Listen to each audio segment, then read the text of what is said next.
There are 600 quests in Skyrim, and I'm gonna be the first person ever to speedrun all of them. We've gone to all of the cities, helping people across Skyrim, and we've conquered the DLC by becoming a vampire lord and defeating Miraak, which means that now we've saved the best and the rest for last. What? What is going on right now?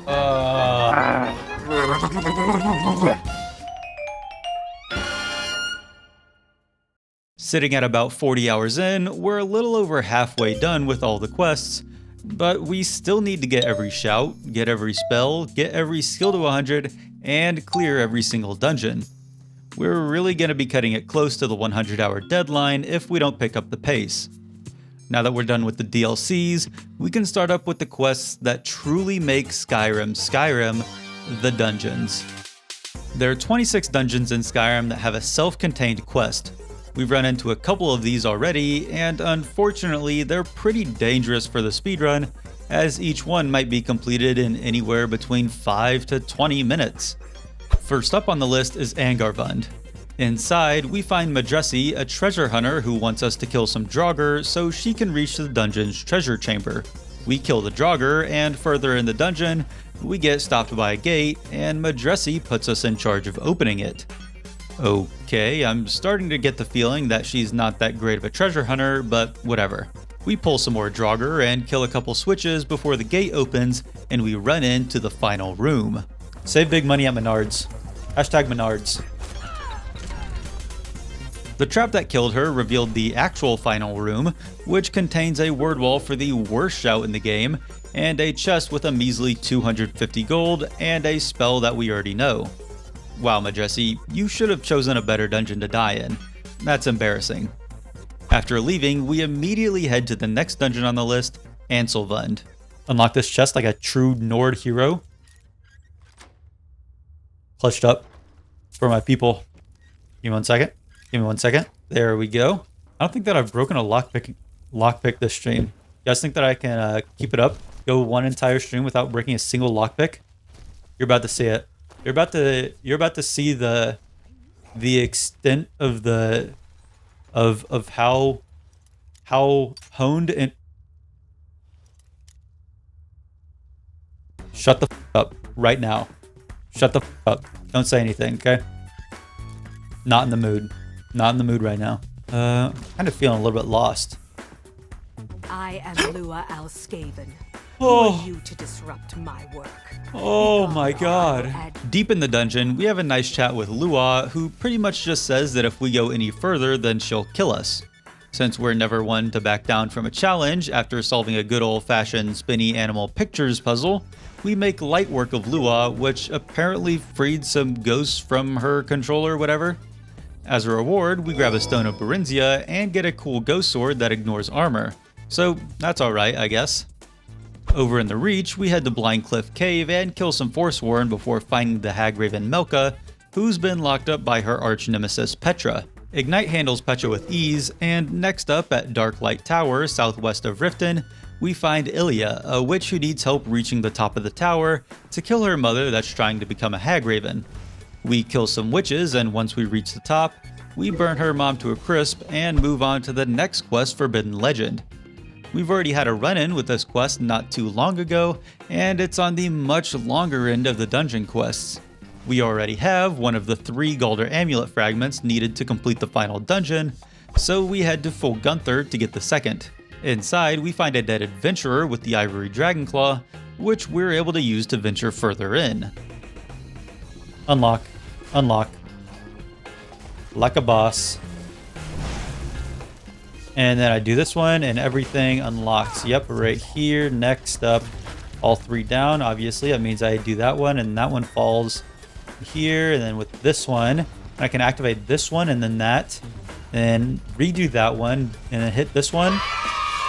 See, I'm just like my neurons are firing faster than if you could make a neuron in a lab and have it fire fast. Swear to God. After solving the Dragonclaw puzzle, we kill the boss Draugr Meekrol, grab another amulet fragment, and we breathe in the second word of Frost Breath. This is where our progress with Forbidden Legend halts again, as the final fragment can only be obtained through the College of Winterhold quests, which we'll get to later. So, jumping on to the next one, we make our way to Forelhost, where Captain Valmir wants us to go kill the dragon priest inside. We fight our way through the ghosts of some dragon cultists, and after getting scared by some skeevers... Ah! Skeevers! Skeever? Skeevers. I can hardly... Wait, what? We kill the dragon priest Ragot, inching us closer to finishing the mass collectathon. After heading back outside, we get the first word of Stormcall, and find the captain trying to convince another person to go retrieve the dragon priest mask. They then both begin attacking us, and killing them completes the quest. What were your orders? I guess I don't really care. His orders reveal that he was actually a Thalmor agent sent to retrieve the dragon priest mask and bring it back to the Labyrinthian, which I'm sure isn't foreshadowing anything. We then head back to the Bard's College for a brief visit to buy some speech levels. Okay. Awesome. Wait, what? Solitude Guard? What are you...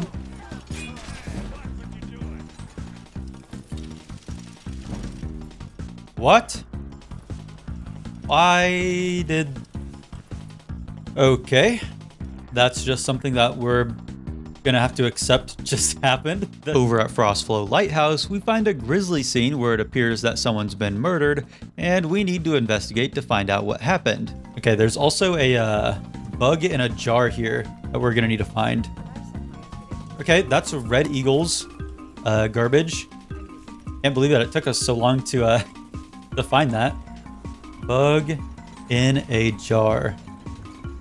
Chat, if you were a bug, then I'd carry you around in a little jar. And then I'd stomp on it. Okay? Don't get parasocial here. Okay, I'd stomp on it, okay? I'm not lugging that jar around. After picking up the torch bug in a jar, we head into the cellar where there's a secret passage leading us to Frostflow Abyss. In here, we find more dead people surrounded by loads of Falmer and Chorus, and after getting lost for a bit, we find out what killed the lighthouse inhabitants. Holy cow, it's Chorus Central over here. What's going on? What? This thing's Godzilla.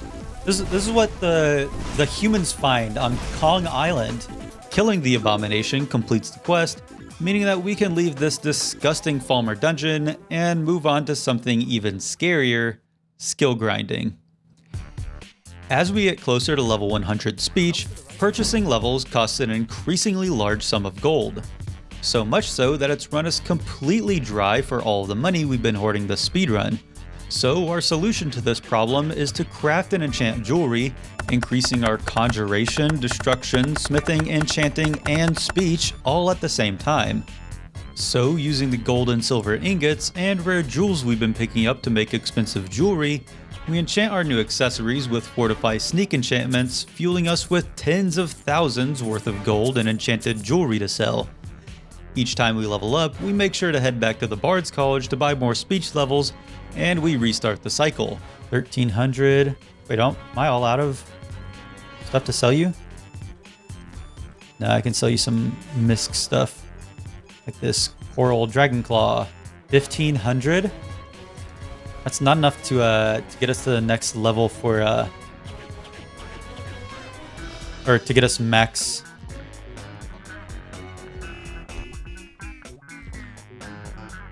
You know exactly what I'm talking about. To buy the max amount of levels from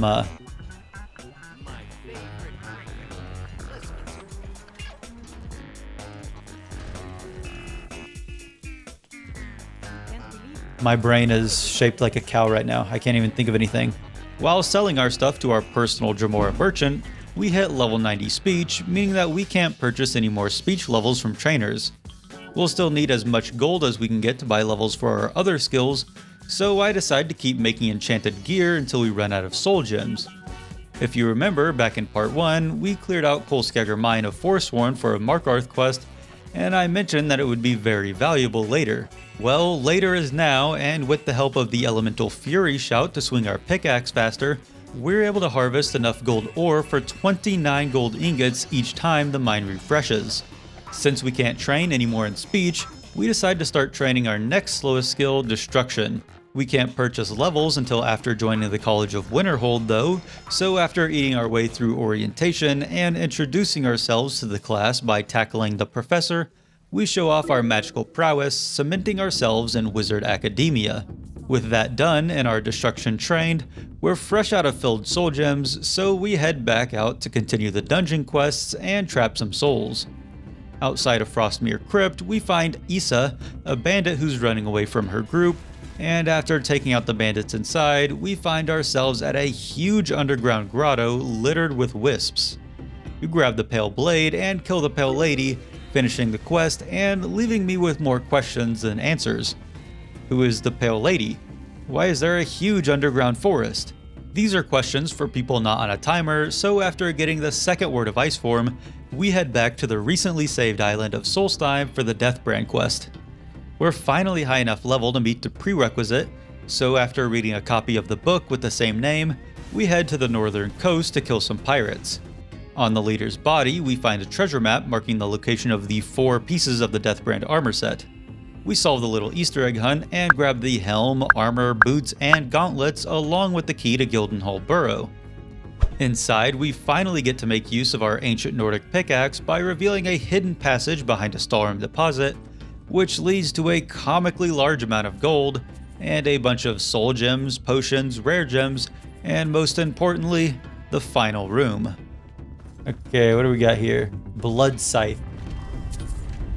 They're really not like an enemy that spawns or something? Oh, hey, an enemy that spawns. The ghost of the legendary pirate hacked near Deathbrand has the same old teleport away and summon a bunch of minions tactics that we've seen before, but at least this time it's neat since he's summoning his crewmates. It's still a very easy fight thanks to Ignite, and killing him grants us his other sword, Soul Render, and finishes the quest. With all the souls we harvested, we craft, enchant, and sell some more gear, letting us buy our way near the training cap of destruction, and we end this productive day, ready to continue the grind tomorrow. Hello. Every day for the past 5 days I said that I'm gonna do this one, and each time I forget, so don't let me forget today. Back again on the soul-sucking and dungeon grind, we head to Highgate Ruins where Wizard Anska asks for our help guarding her as she searches the dungeon for her 23andMe results. After fighting through a good deal of Draugr, we take out the final boss Vokan, and immediately our game bugs out and prevents us from moving. Thanks, Skyrim. We reload our save, kill the Dragon Priest again, and this time we don't get stuck in a glue trap, letting us suck out the second word of Stormcall. In the final room is the heritage record, or whatever Anska was looking for, and handing it to her completes the quest. Next up, we find Goldir outside of his ancestral barrow, Hilgrun's tomb, and he tells us the rundown of the quest. Evil guy took over the tomb, Ant went in there to kick him out, we need to go rescue his aunt. Awesome. Draugr, Scourge. You're the scourge of my existence. Just a little wordplay on this Tuesday afternoon, you know? Trying to hang a little loose, hang 10, you know? Shaka, brah.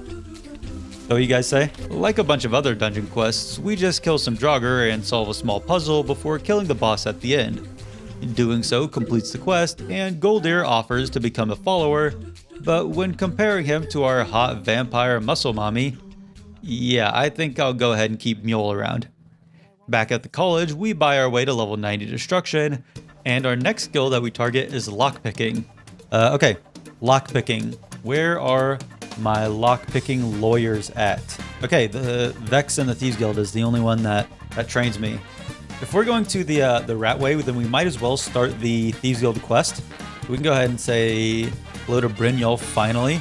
Brynjolf here is a member of the Thieves Guild, and he wants us to completely ruin some stranger's life by framing him for a crime.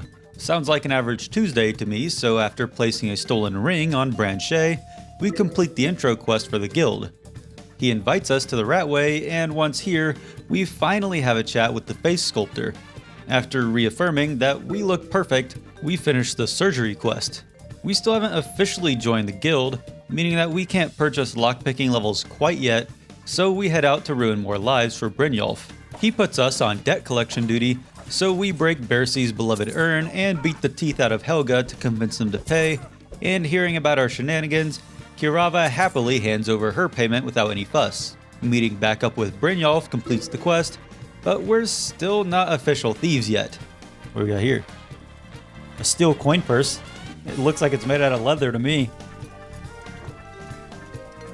Looks like it's made out of leather to me. The leader, Mercer Frey, seems like a nice guy, and he gives us the stamp of approval to be a member. He also sets us on a mission to rob a house and perform some eco-terrorism, but we'll get back to that when we're making our way through the factions. We purchase some lockpicking levels from Vex and leave the Ratway through a secret exit to continue the dungeon quests. Outside of Ironbind Barrow, we find Salma and Beamja, a pair of treasure hunters, who, surprise surprise, need our help plundering the crypt. After making it to the end of the dungeon, we kill the boss and get the second word of Become Ethereal, and with that down... Okay, after reviewing the tapes, we can see that the treasure hunters got aggroed by a dragon, which I guess caused the quest to bug. Unfortunately, our most recent save was before we joined the Thieves Guild, so after extorting the citizens of Riften again, we become thieves, and after buying lockpicking levels from Vex, this time around we go talk to Tonelia. She gives us our Thieves Guild armor, completing the Meet the Family quest. Back at Ironbind Barrow, this time we actually get the two to head into the dungeon, and before we follow them, I finally remember to summon Durnavir. Happy that he finally gets to stretch his wings, he teaches us the first word of Soltaire, and after summoning him again to get the second word, we then get attacked by a Boethia cultist, which actually works out great for us. Back when we were in Apocrypha, I mentioned that we got Boethia's Proving, a book that would let us start a Daedric quest. What I forgot was that there's actually an optional precursor quest requiring us to investigate the cultist we just gunned down. If we had read the book before this happened, I don't think we could have gotten this quest, so it's a good thing we procrastinated reading it. Investigating him, we just get a second copy of Boethia's Proving, but it completes the precursory quest, and after learning the third and final word of Soltaire from Durnavir, we mark off the final Dawnguard quest, making it the largest quest group we've finished so far.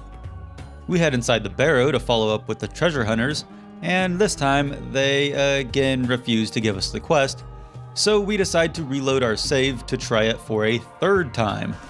This time though, they finally follow us further into the dungeon, and after taking out the boss, Beamja turns on us to keep his cut larger, but we make his cut 0, completing the quest. The best part about all of this is that the quest just doesn't appear in your journal, meaning that there's a chance it was never bugged and I just thought it was because we weren't getting the quest. That's old news though, and after heading to Dawnstar, we get to talk to some furry friends in the Khajiit caravan. The leader Karjo mentions that some bandits ransacked them and took his beloved moon amulet, which we won't let slide. We head to the iconic Valtheim Towers to fry the aforementioned bandits, and once we grab the stolen amulet, we return it back to Karjo, completing the third and penultimate miscellaneous quest. Making another visit to Solstheim, we can finally get Glover Mallory's second quest now that we've joined the Thieves Guild. Glover asks us for a favor, retrieving some bone mold formula from the Castle Karstag ruins. But if you remember back when we killed Karstag, we already have the formula. Handing it to him finishes the final Ravenrock quest, and we head back to the mainland to work through the dungeon Mistwatch. Inside, we find Krister, who wants us to rescue his kidnapped wife, Fiola. Killing a bunch of bandits as we climb the tower, we reach the final room, revealing that his wife wasn't kidnapped, she was just so bored with her life that she decided to spice it up a bit with some bandit shenanigans, which, honestly, I respect that. Would you call yourself a masturbator? I guess so. The way that Moy's always fishing for compliments. I know that you guys wouldn't laugh at someone as unfunny as me. After showing Krister a ring, proving that his wife isn't here, we assure Fiola that he won't bother her anymore, completing the quest.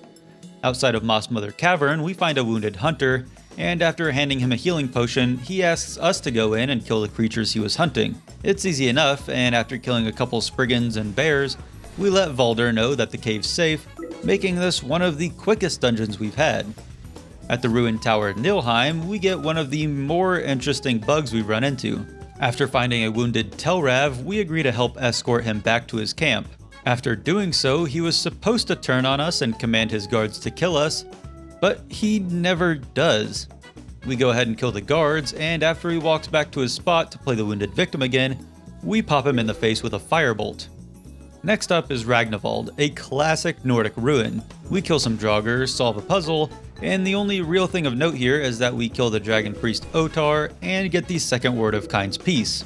I haven't mentioned it in a while, but we've still been grinding out enchanted gear, and on our next cycle, we hit one of the biggest milestones for the challenge. We're almost at 100 enchanting, oh my god.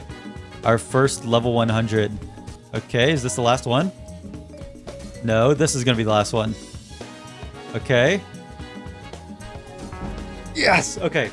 Very first level 100 skill, enchanting, right there. It's only up from here.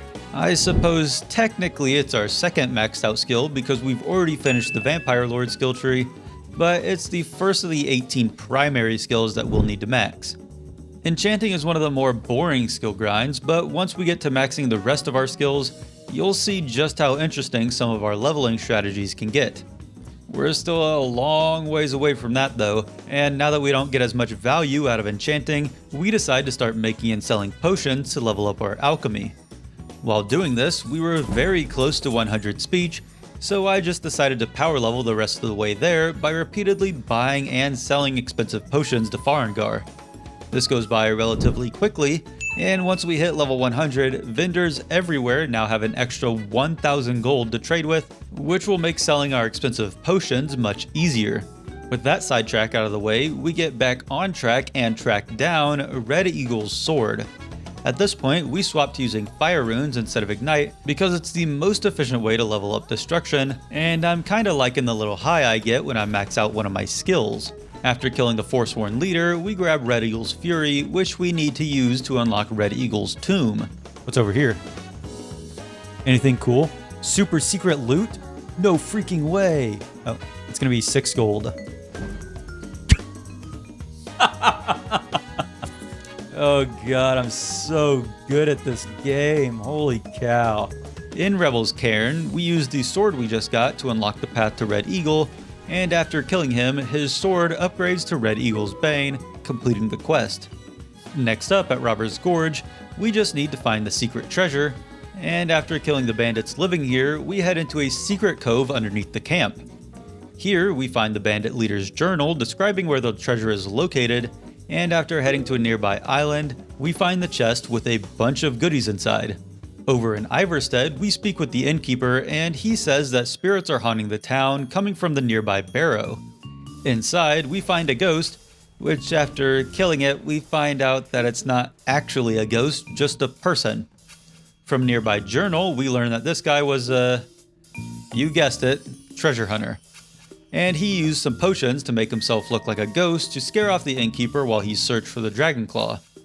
Showing the innkeeper the journal, he hands us this random dragon claw he's been carrying around, and we use it to unlock the path to the final chamber. Dodge. Dodge. Whoops, didn't dodge that one. Success! Reading the final word for Kind's Peace completes the dungeon, and we head to a cave full of spell swords and frostbite spiders for the next quest. At the end of the cave, we find an unfortunate Selveni who's been strung up by some of the spiders, and after cutting her down, we need to kill all of the enemies in here before she can escape. Pumpkin? I don't want to kill Pumpkin. Die. I won't let anyone get in my way. At Sleeping Tree Camp, we head inside the nearby cave where we find a dead orc with a note from our dear Ysolda on his body.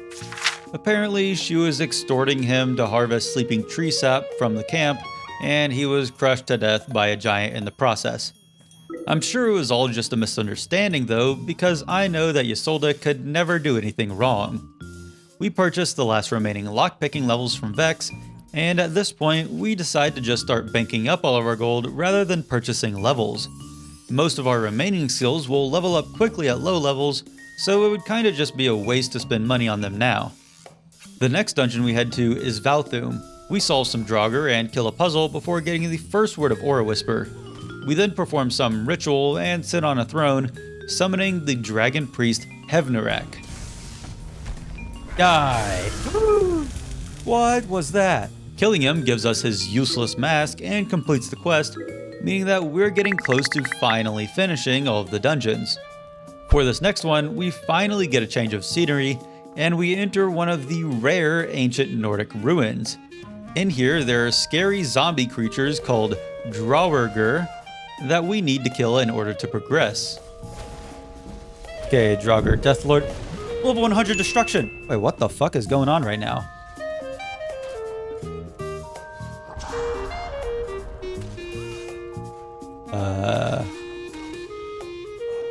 Level 100 destruction. We got it. At the end of the dungeon, we kill a ghost, completing the quest. Okay, well, that was Silence Tongues right there. Ingol's Barrow. I think that I sold the Coral Dragon Claw. I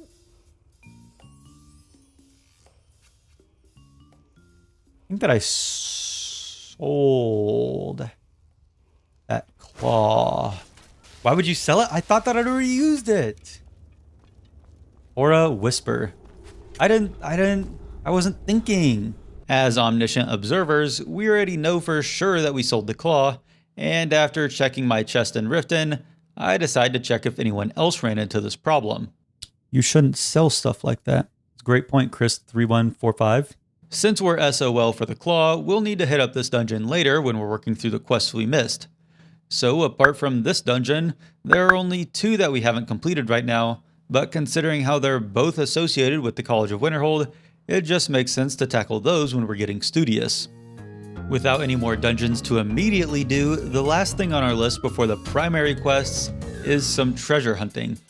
And by treasure, I of course mean 22 Stones of Berenzia, 6 Dragon Priest Masks, 4 Bugs in a Jar, and 9 treasures. If I'm gonna be honest, I could have saved time by grabbing these during nearby quests, but I would have needed to route and keep track of 51 items, and it only would have saved me like maybe half an hour, so I'm fine with taking the time loss in favor of not having to worry about missing anything. So first up in our collectathon are the Dragon Priest Masks. There are 10 masks total, each with a powerful unique enchantment. Okay, maybe they aren't all powerful, but they are all unique. Okay, they are all masks and they are all enchanted. We already have 4, and we need to place 9 of them into the Infinity Gauntlet to unlock the final mask, Konarik. So we start our Gem Carry journey and head out to get the mask. Up at the Dragon Lair Sure Point, we kill the dragon, kill Croesus, and get all 3 words of Throw Voice, and our next stop is Volskij. We sprint through the Nordic ruins, get the final word of Whirlwind Sprint, take out Volsung, and this is where I realized that we can't actually get any more masks yet.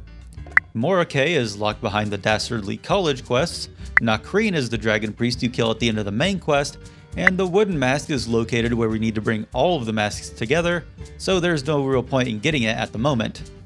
Releasing Jim Carrey, we now utilize our inner Indiana Jones as we hunt down some treasure. There are 12 total treasure maps, each one with a picture of the area the treasure is hiding at. Interestingly enough though, the treasure doesn't actually spawn until you have the associated map, so we need to get each map to find each treasure. Treasure map 1, okay. Let's figure out where treasure map 1 leads us. Treasure map 1. Oh yes, I know exactly where that is. Oh wait, I actually do know where that is. Okay, it looks like the treasure chest is inside here. Yes. Okay, chest. Grab everything in here. Okay, we can mark off treasure map 1. Treasure map 2. Most of the treasure maps ended up just being repeats of this. Find treasure map, find treasure, find the next map. There are a few important things to note though. One of the maps is located in Angi's camp, which we'll come back to later to level up our archery, and 2 of the chests are behind a waterfall, which is awesome. After all 10 numbered maps, there are 2 named maps. The first is the Fort Newgrad treasure map, which isn't particularly interesting, but the final treasure map is much more involved than all of the others. Velik Sane's treasure map is the reward for completing the quest Forgotten Names, which, if you remember, is the dungeon quest in the midden. I know that I just said that we'd get it later when we were doing the college quests, but since there's another reason to do it now, I decide to go ahead and do just that. Down in the midden, we find a mysterious statue of a hand requiring us to place some rings on its fingers. There's a chest in the Arcanium containing the rings we need, and after some silly little theft, we place the rings, summoning the Daedric pirate lord Velek Sane. We now have the option to free him or kill him, but we can only get the map if he lives, so we release him, completing the quest. Velek Sane's treasure map.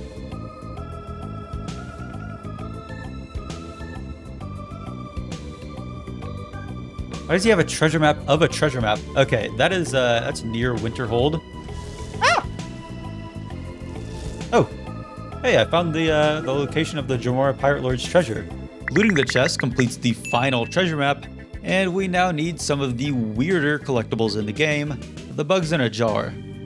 I wouldn't necessarily consider these crucial to 100%ing, but they're on the PDF I'm using, so we'll go ahead and channel our inner insert pop culture bug catcher to catch these bugs.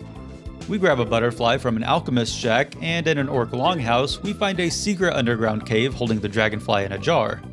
Over in Duskcloak Crevice, unfortunately it's not quite as easy as we need to kill a bunch of Falmer, but we grab the moth jar nonetheless. The only remaining bug is located in Golden Glow Estate, which we'll be clearing out as part of Thieves Guild quest, so we're done with bugs for now. And for the grand finale, the collectathon that rules above all others, the Stones of Barinzia, or Barinzia if you want to correct me on the pronunciation I've been using for the past 13 years. We already have 2 of the stones, cutting the remaining we need to a measly 22. I know that I memed about it back when we picked up our first one, but it's actually not that big of a pain to get them all. If I'm going to be honest, the stones, along with all the other collectathons we've been doing, have been a nice relief for the speedrun. I can just turn my brain off and go on a treasure hunt, not having to worry about NPCs bugging or conflicting quests or any of the other garbage I've had to worry about for the past 50 hours.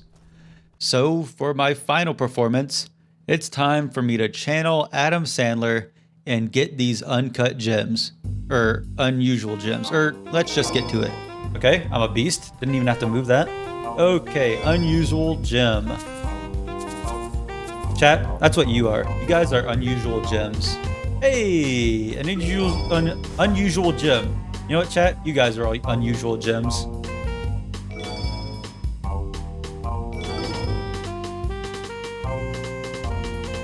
Lock in real quick.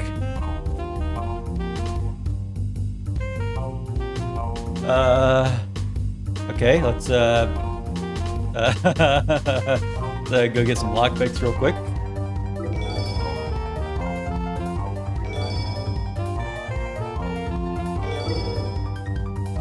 Oh well. Hello, Drascula.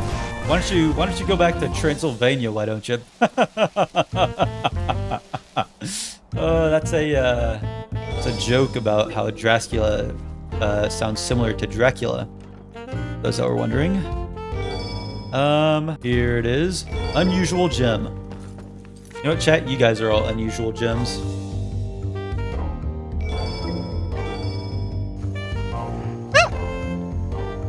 What? A frost troll. Okay, that's disarmed weapon. Edge, can you name 10 women for Women's Month? Yes. Bell Hooks, Anya Taylor-Joy, the 2 twins and Twitches. There's Lola Bunny, Lopunny,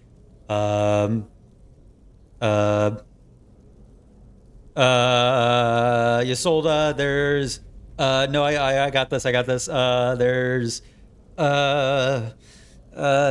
Susan B. Anthony. There's the Sabrina Williams. And then I got it right on the tip of my tongue. There's the 10th woman. Oh, everyone knows the 10th woman. It's obviously you. Because the best woman is the girl reading this.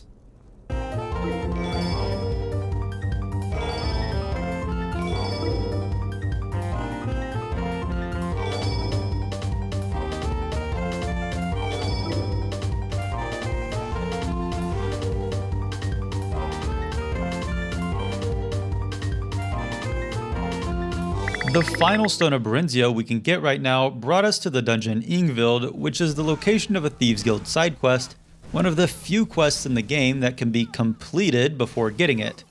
Kinda like the Dragonstone for Bleak Falls Barrow or the Bone Mold Formula for Paid in Full. Here, there are 4 journals that we need to collect, each one detailing the awful things that the author has done. He was a necromancer that came here to get active with some female Draugr.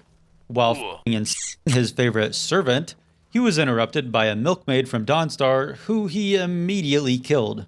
After reanimating her, instead of a zombie, she became a phantasm, which proved much more invigorating while he was her ghost with and the force of a penny dropped from the top of the Empire State Building. After picking up all of the journals, we're free to leave and get back to some more quests. Happy Women's Month dungeon? That's right. Shout out women everywhere. You know what? A boy can love a woman for a day, but it takes a man to love a woman for a month. You can quote me on that one. There's only one divine quest left for us to do, so we decided to go ahead and bang that one out before doing anything else. How do I get up there? Roki's shack?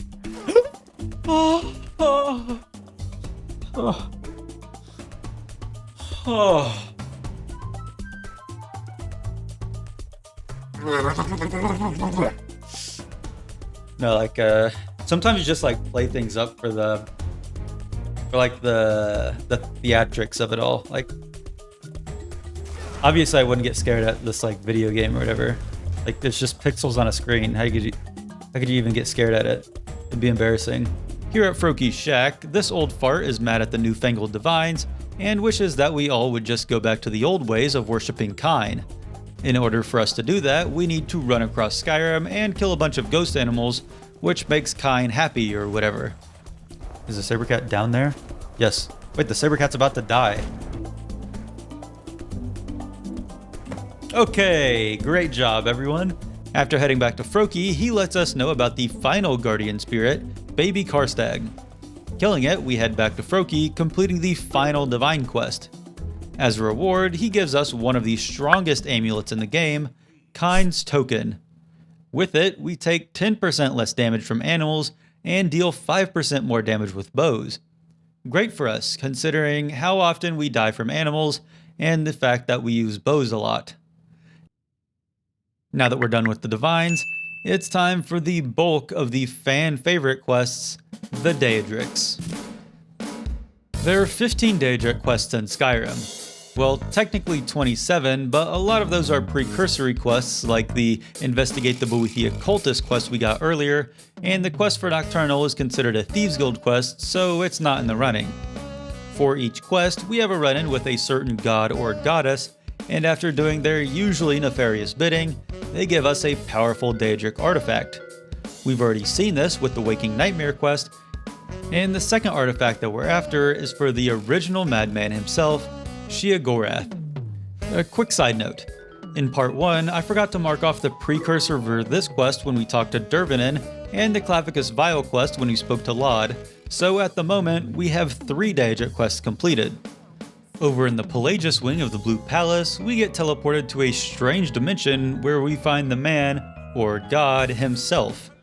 Apparently, we're in the mind of Pelagius, and Sheogorath will only let us leave once we resolve Pelagius' troubles with the help of everyone's favorite staff, the Wabbajack. After getting rid of his nightmares, killing his rival, and, making him get big, Sheogorath is happy with our results and lets us keep the Wabbajack. Before we're able to ask him about the madman in Solstheim though, he teleports us back to Skyrim, completing the quest. Next up is every YouTube commenter's favorite quest in the game, the Break of Dawn. After getting the final word of Elemental Fury, we bring Meridia's beacon to the statue of Meridia, who beams us up into the sun, killing us instantly. Just kidding. Meridia just wanted a one-on-one chat, and she asks us to go kill the necromancer defiling her temple. She then drops us and we plummet 1,000 feet to the ground, killing us instantly. Just kidding. Inside the temple, we take out some corrupted shades, solve a connect the dots puzzle, and after killing the necromancer, the quest completes and a new hand touches the Dawnbreaker. Next up is the disgusting city of Markarth, which is the only city with 2 Daedric quests, and we're finally able to get freaky in the House of Horrors. Inside, we find the Vigilant of Stendarr we talked to a billion years ago when we first got to Markarth, and we begin investigating when God starts talking to us. Well, a god. This particular Daedric prince, Molag Bal, is the most evil of them all, and he encourages us to kill our new friend. Since I'm easily influenced, we burn him alive, and happy with our obedience, Mr. Ball rewards us with a cool rusty mace. Shit, he trapped us. Apparently, he's got beef with Boethia, so after rescuing and sacrificing a Boethia priest, Mr. Ball rewards us with his dope-looking mace. In the town with only 2 Daedric quests, over in the Falkreath prison, we talk with this dude Sinding, who might have accidentally put on a cursed ring and may or may not have killed a girl. I say hearsay, but after our little chat, he turns into a werewolf and escapes his cell, which kinda makes me think otherwise. Before his escape, he handed us his cursed ring and told us to return it to Hircine. This ring is stuck on our finger like one of those finger traps you spend 1,000 tickets on, and the curse makes it so that we have a random chance to turn into a werewolf at any moment. The larger problem for us though is that it means we can't use Ignite until we take the ring off, so we head out to speak with this Hircine fella. Hunting the way God intended, by using fireballs to rain upon our enemies. Oh, hey, we're speaking to an aspect of Hircine, and before he uncurses our new bling, he asks us to go tear the skin from Sinding's body. Yeah, man, I'm not gonna do that. In one of the cooler set pieces of the game, we choose to side with Sinding, and now we need to kill a bunch of Hircine's hunters.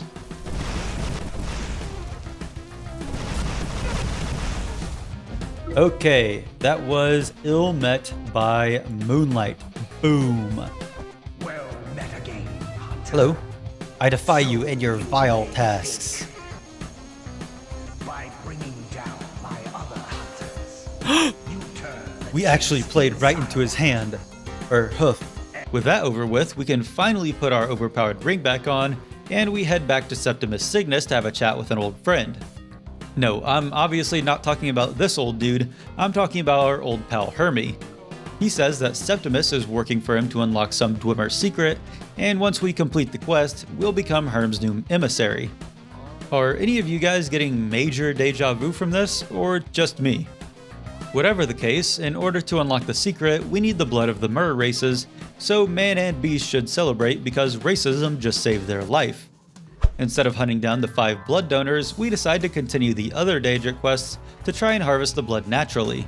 Over at the Shrine of Azura, we're tasked with tracking down Azura's Daedric artifact, a fancy-looking soul gem. We make our way to Onata's Deep, and after taking out the necromancers inside, we harvest some blood and harvest the artifact. Okay, hello, my lady.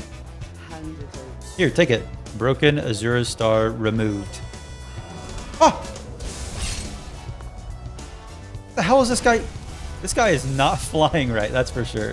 Why is this guy diagonal right now? Okay, that guy's dead. Please go back to doing the quest stuff. Maybe. I'd really appreciate it. Please. Speak to Azura. Okay. Azura tells us that there's a necromancer inside the soul gem, and the only way for us to fix it is to head inside as pest control. Don't worry, Azura. This isn't my first rodeo in a dimension specifically made to house trap souls damned for eternity. After killing the necromancer, we harvest his dark elf blood, and once we pop back out of this Pokeball, Azura thanks us for our service and lets us keep the star. We finally read Boethia's Proving, which mentions something about a cult south of Windhelm, and since we're pretty familiar with cults at this point, we head out to see what's up. We pledge ourselves to the cause, whatever the cause is, but before we can join, we need to pay our club dues. Instead of gold, they want the blood of someone who trusts us, and I know just the person up for the task. Greetings, Brother Elf. Hello, Faendal. Don't worry about what's going on here. This is perfectly fine. Perfectly normal. Yep, you can just walk on over here if you will. Yes, thank you very much. So awesome. Yeah, just use that pillar of sacrifice. Use the pillar of... Oh, there he is. Okay, nice job, Faendal. Die. Oh. Success! Boethia, controlling our good buddy's corpse, wants us to play Fortnite and get a victory royale by killing all of the other cultists. We're pretty overpowered at this point, so it's not that difficult of a challenge, but she's not satisfied quite yet. We take the battle bus over to Knife Point Ridge, where the Ebony Warrior is waiting for us. Just kidding. He is a warrior that is wearing ebony armor, but this fight is much easier than the real Ebony Warrior, which you'll see later. Killing the remaining cultists and looting the ebony mail finishes the quest, but despite Boethia's wishes, we decide that Mjol is probably a better fit to be her new champion. Returning to Falkreath, we find Scooby-Doo meandering about, and he asks us to bring him back to Shaggy at Haymar's Shame. After killing a bunch of vampires surrounding a shrine, we speak to the shrine and Shaggy, aka Clavicus Vile, aka the Daedric Prince of Wishes, answers. He's a bit pressed that he's not as powerful as he'd like to be, and he also doesn't want to take Snoopy back. He asks us to go retrieve an artifact he made as a prank, and doing so would let him regain power, and he might reconsider taking back Pluto. Heading south of Southwatch Keep, we waltz into Rimerock Burrow to kill Sebastian Lort, and after picking up the Rueful Axe, we return to Clavicus' shrine. He then gives us an ultimatum: return the axe to him and he accepts Barbas back, or use the axe to kill Barbas right now and he'll let us keep it. Yeah, I'm obviously not gonna kill the dog, bro, just take your axe and let me leave. Finishing the quest, we get his mosque, and as we approach the orc stronghold of Largishbur, we kill an attacking giant. Apparently, they've been subject to multiple attacks ever since their chief Yamars was cursed for whatever reason. The orcs perform a ritual to contact Malakath in an attempt to cleanse the curse, and he says that he'll only do so if we accompany the chief as he clears out a giant grove. When we get there, we harvest some orc blood, and after taking out all of the giants, the chief tries to kill us and take credit for it all. Okay, get ignited, idiot. Returning to the stronghold, Malakath is content that we killed the weak chief, and as a reward, he gives us probably the coolest looking weapon in the game, Volendrung. Making our way to Dawnstar, the only city in the game with 2 Daedric quests, we follow up on that note we got earlier about a museum. This museum is located to the Mythic Dawn, which we all know and love due to their involvement in the whole killing the Emperor and starting the Oblivion Crisis for Mehrunes Dagon, the Daedric Prince of Darkness and Destruction. The dude running the museum is one of the OG cult members' great-great-great-grandsonny, and he wants our help restoring a Mythic Dawn artifact.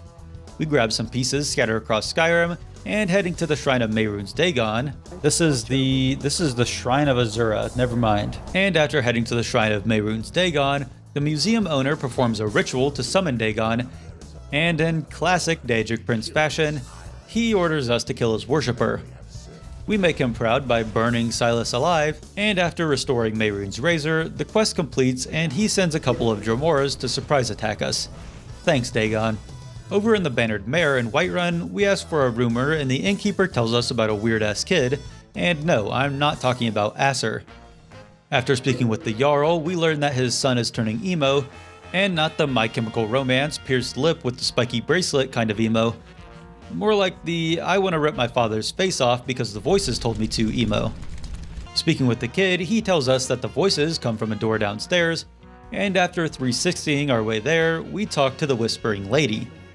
This is by far the lamest Daedric quest out of all of them, because after the 2-minute long unskippable dialogue with a door, we just pickpocket a key from Farengar, giving us access to the Ebony Blade.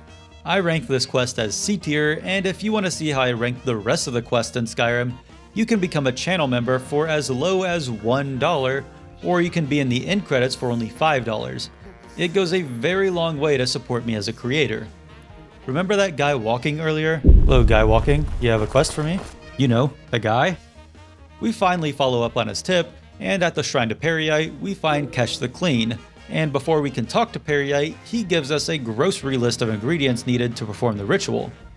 The only thing we're missing is a silver ingot, but thankfully the blacksmith in the Markarth Palace always sells some. Okay, let's go talk to this weird sewer rat or whatever, and hail the fumes. Okay, we got a cutscene. Oh, this is, Are you guys getting all this? No, Oh, okay, yeah, so that's what I was thinking as well. This is another awful quest. Not because of lack of content, but the exact opposite. All we need to do is kill some bloke, but he's at the end of the dwarven ruins of Bathardams, which is disgustingly large. Like, it has no business being this large just for a kill this person quest. We turn into a werewolf for the increased movement speed, and because the ruins are filled with flubber-infected people that we can eat to increase our werewolf level. 10 minutes later, we tear the target to shreds, and we head back to Periite to finish the quest. Okay, now we have another rat convo. Well done. Very well, goodbye. Yes. Oh yeah, I was just about to say that too. No, I was actually, he took the words right out of my mouth. Okay, completed, the only cure. Back to the whole blood ordeal, the only remaining blood we need is from a Falmer, so we head to the Sightless Pit to grab some. After a bountiful harvest, we now face the difficult part of this decision, where we now need to escape this deceptively large dungeon. I chose to come here instead of a quicker or easier dungeon to kill two birds with one stone, as this is one of the many locations we need to clear for 100% completion. We light off some fireworks in front of the boss Falmer, clearing the Temple of Zrib? Sure, whatever. With all the blood attained, we return to Septimus, who's now able to open the mysterious Dwemer puzzle box. Whoa, the Ogma Infinium. I really hope nothing bad happens to him when he reads the Ogma Infinium.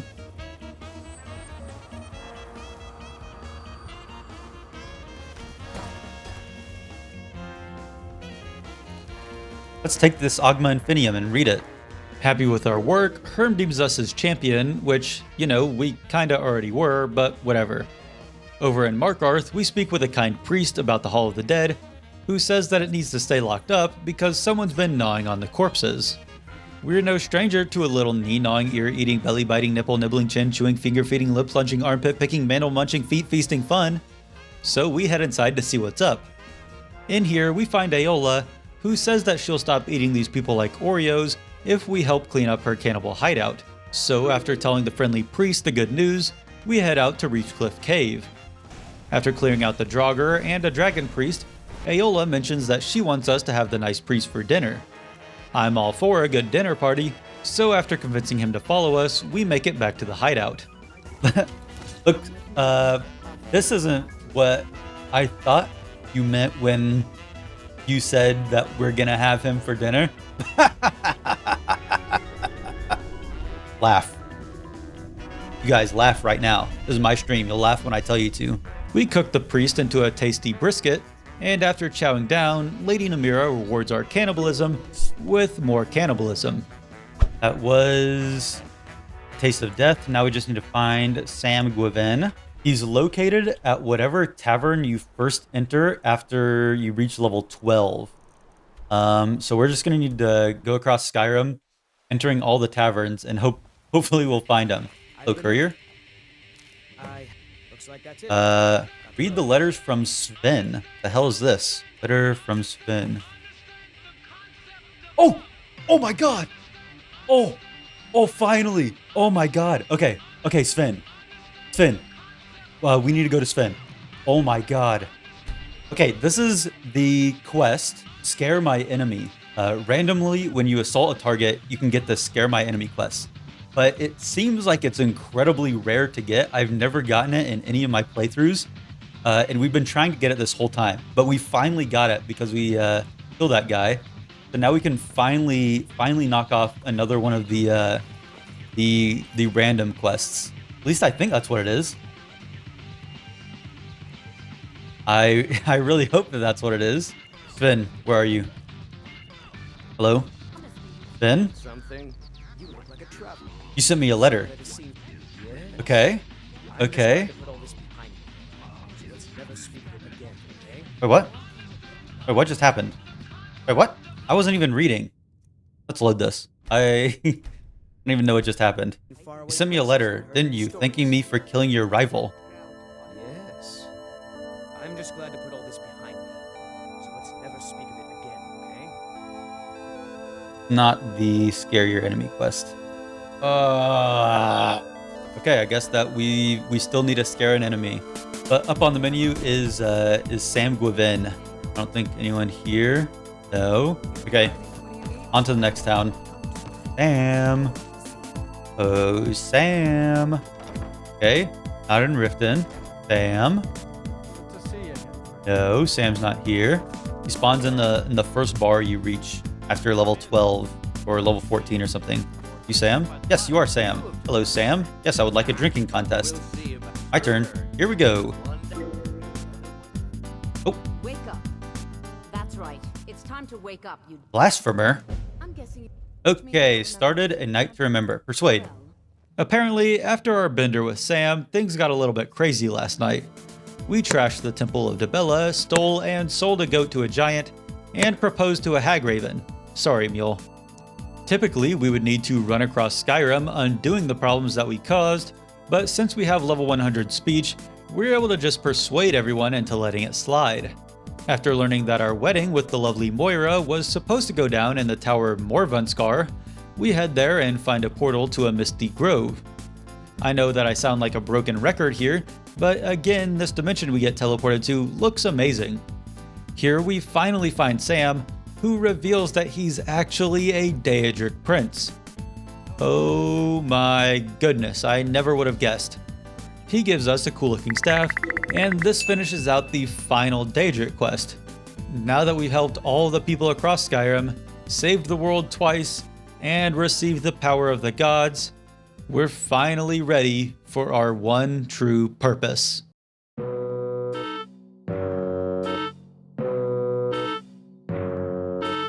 There are 4 major guilds in Skyrim, each with their own main quests, side quests, and miscellaneous quests. For each guild, we need to climb the ranks, starting with menial tasks, leveling up to I hate this!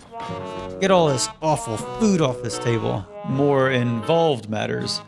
There's no important order in which we complete the guilds, so because we're a mage, we start out with the hub of arcane knowledge, the College of Winterhold. Hello everyone, I know that I started this quest like a trillion years ago, but thank you for waiting outside in the cold for me.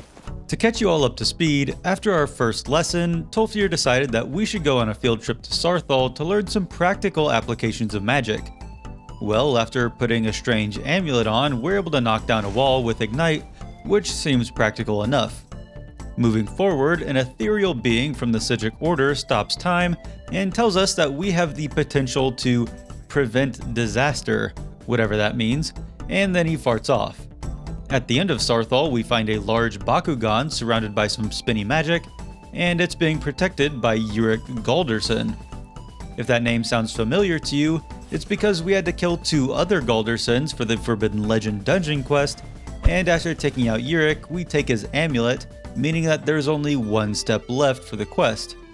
Before we leave to finish it off, Tolfdir says that we need to inform the Archmage of the Bakugan, and we get the final word of ice form on our way out.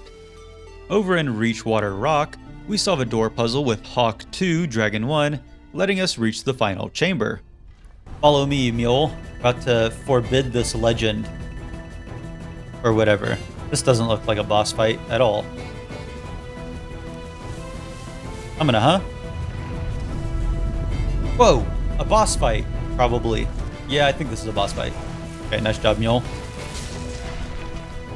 Okay, who's up next?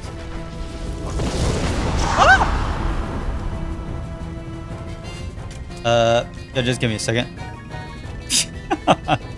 That's kind of rude, actually. Oh my god. Can you stop doing that, please? Like, just for half a second, even? Yeah. Boom. Of course you do that. You have to do this silly little game that nobody likes to play. Dude. Get real for 1 second, please. I'm stuck up here. I'm stuck. I'm not supposed to be up here. I'm stuck. Please. I can't even cast spells. Can I use Conjuration? Conjure an Ash Guardian. No Hearthstones, my Ash Guardians uncontrolled. Just die, please. How are you dying? What's killing you? Why am I not taking damage? Mule, do something. This is fine. Okay, Ice Storm works. He resisted Ice Storm. That's not good. Let's conjure a Seeker. Okay, Seeker works. Seeker, go get him. Get him. Fight. Yeah, get his ass. Go. Kill. Nice job, Seeker. Okay, can I get down from here now? What's going on? Oh. What? Wait, what? 400 gold? Yippee! Is there a way for me to get down, though? What the hell? Success! Just as the developers planned. Returning to the college, we fill the Archmage in on the whole Bakugan situation, and he points us to the librarian Urag to learn more. Go ahead and also grab... There's something that we are grabbing. Here it is. Unusual gem. You guys are my unusual gems. Talking to Urag gives us 3 quests to retrieve 5 books. 3 stolen books for the main quest to help understand the Bakugan, 1 mystical book that Urag wants to translate, and 1 that he's just missing from his library. We grab the missing book from a wrecked ship, the translation book from a Nordic ruin, and after slipping through a wizard dungeon, we kill some poser with a lame nickname like The Caller, and take the 3 stolen books. Huh?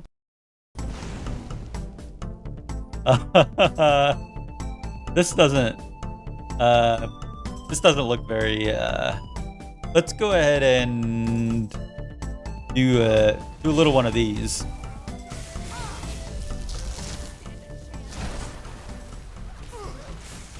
What is going on right now? What is happening? We Salem these witches and return to Hogwarts, where they've put the Bakugan on full display, and talking to Urag completes the 3 book quests. Back when we first joined the college, we grabbed Tolfdir's junk, and now that he's not busy with a quest, we hand it back to him. The very obviously evil Thalmor dude, who's just hanging around for some reason, says that the psychic dude is here to talk to us, and after another chaos control, he tells us to go talk to the Augur of Dun Lane to learn more about the Bakugan. Before doing so, we decide that it's time for some good old-fashioned side quests. The College of Winterhold has 17 side quests, but they're definitely some of the simplest out of all the guilds, with only 1 that we need to be careful of. Within these quests, 5 of them are rituals to unlock the master spells for each class, meaning that we need to be level 90 for their respective skill before we can get the quest. We talk to Devin, who asks us to cleanse some focal points, and after doing so, we fall victim to yet another experimental spell gone wrong.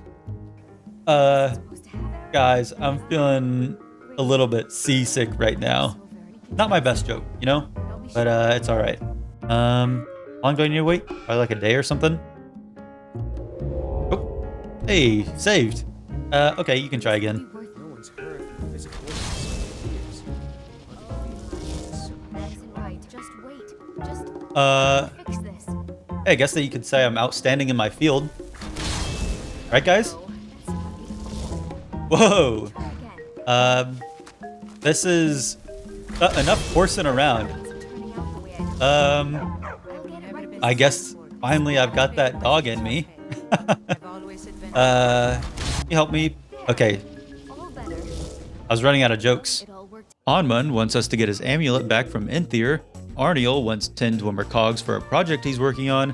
Jizargo wants us to test some new scrolls for him. And we're able to start the master level destruction quest since we're high enough level. After fetching an item that needs enchanting, we have a run-in with the Headless Horseman. Hello, Headless Horseman. Scrolls. Jizargo's Flame Cloak Scroll.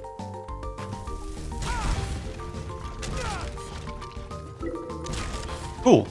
Master level chest. Nobody unlocks chests like I do.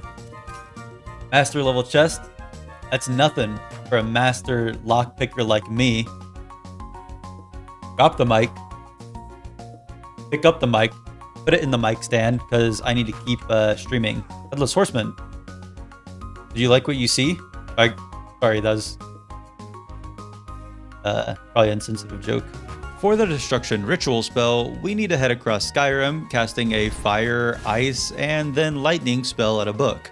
Okay, this chucklehead's gonna be like, no, you can't come in here. I'm a bandit shithead, and I'm gonna stop you with my iron dagger. Do you even know who I am, pal? I've eaten shits that are harder to wipe than you. Whoa. Book. Power of the Elements. Whoa, Firestorm, and I'm carrying too much to be able to run. Over in the Dwemer Museum, we pick up more than enough cogs for Arniel, but this only completes part 1 of his 4-part quest. After selling some soul gems to Sergius, we've completed all of the immediately available side quests, so we get back on track with the whole Bakugan ordeal. Down in the midden, we run past that weird hand that we blinged out earlier and have a chat with a glowing orb. This isn't another Bakugan, but the Augur of Dunlane.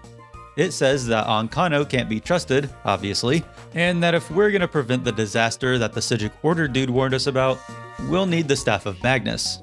Speaking with Savos Aaron completes the quest, and talking with Mirabelle reveals that we might be able to learn more about the staff in some huge dwarven ruins. Great. You guys just...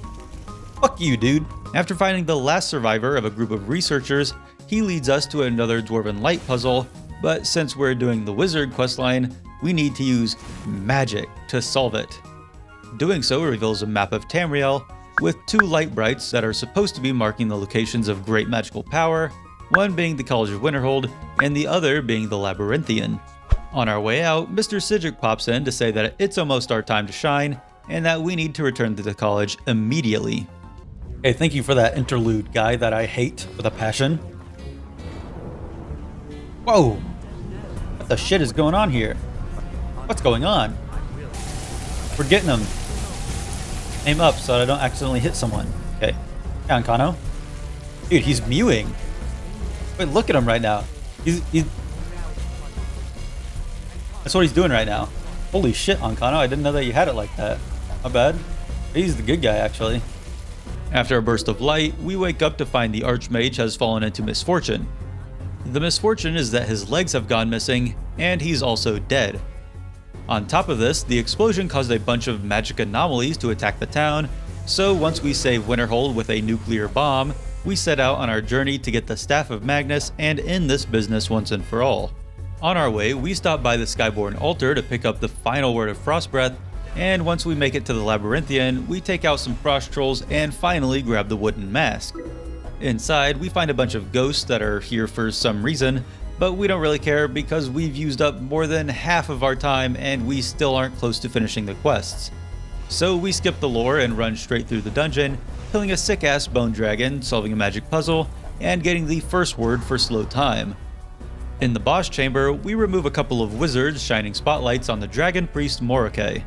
At this point, killing him is trivial, and on his body we get his mask and the staff that we came for. Boom!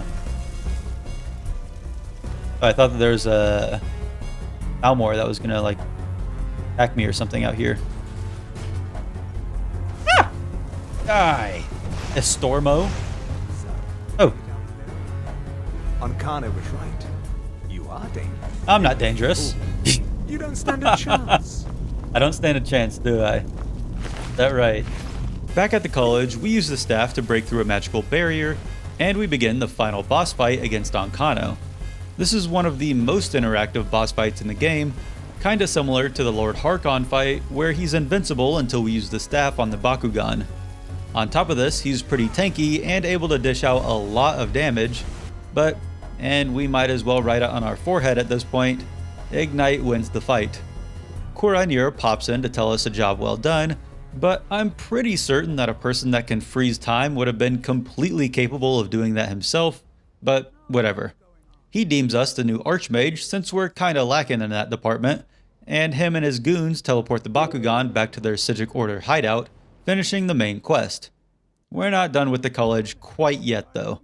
Hey there, Neria. You know what, just stay right there, why don't you? Just Yep, stay right there. I got a cool new spell that I need to show you. Just a really chill spell. Maybe I should save first. Whoops. No, don't worry about what that was near you. Yeah, it's fine.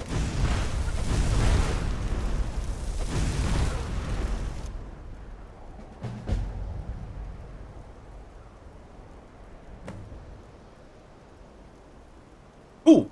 Killing a member of the college gets us kicked out, and Tolfdir judges the cost of that life to be 250 gold. Holy shit, Tolfdir, what's wrong with you? You're saying that her life is worth about as much as a staff of Mage Light. Actually, it was just Nuria, which kinda checks out. If it was Jazargo, I bet that fee would have been priceless. Since we finished the mainline quest, we can tackle the remaining parts of Arniel's endeavor, and our first job is retrieving a staff. We trade the staff for a weird soul gem that Arniel wants, and our next task is to turn up the heat a bit. No, not in the spicy hot romance kind of way, but literally increase the temperature. He reveals that his research revolves around trying to figure out how the Dwemer went missing, but the warped soul gem we gave him needs to be heated up before it's useful.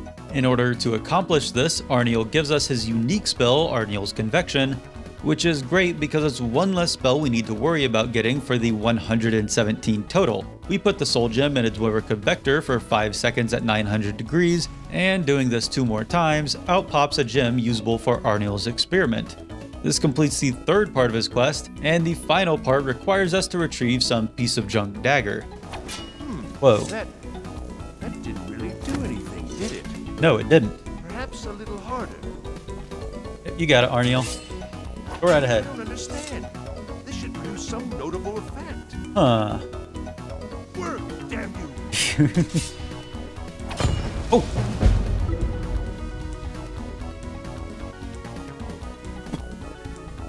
What?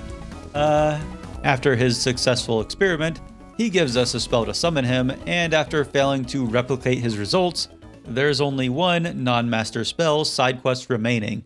After the whole Bakugan situation, there have been more ruptures similar to the one at Winterhold, so after heading to the middle of the woods and destroying the anomalies, we're finally free to move on from the mystical arts and get back to the companions to finish up this hairy situation.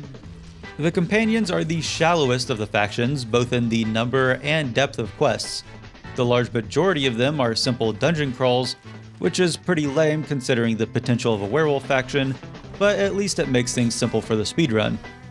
After killing a Silverhand leader and retrieving a fragment of Wuthrad, the companion's leader is getting tired of being a super awesome werewolf and wants our help to cleanse his spirit from her scene.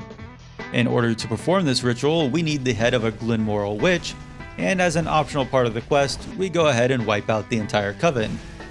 When we head back to Jorvaskr, we find that it's been raided by the Silver Hand. Somehow. You know, I kill a chicken in Riverwood, and every guard within a 20-mile radius hunts me down like they've got GPS, but these guys can murder one of the most respected people in Whiterun, and the guards don't even bat an eye. Huh. Typical society. This completes Blood's Honor, and we join Vilkas to get revenge on the Silver Hand. After wolfing out and getting some good perk progress, we one-shot the leader and grab the Wuthrad fragments they stole during the raid.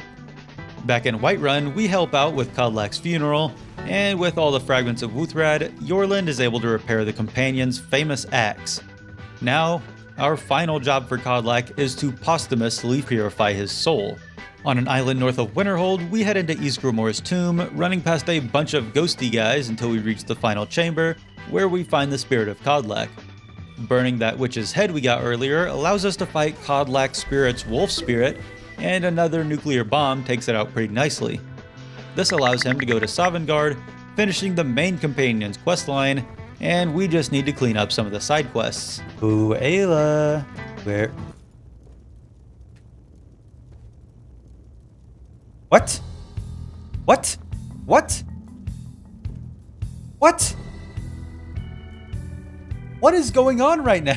Why is he so lightweight? Why am I puppeteering him? Guys, you're not gonna believe this.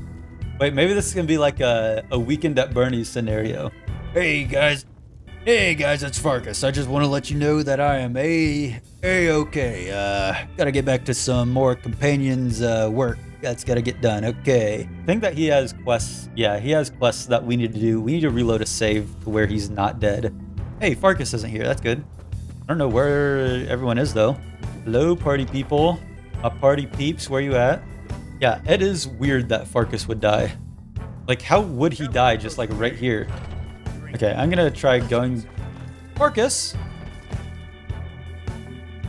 What is going on here? Farkas, what did you do?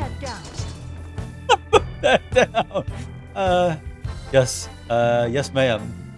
Put that down. It's been a while since I saved. I'm gonna try going back to Isgrimor's tomb.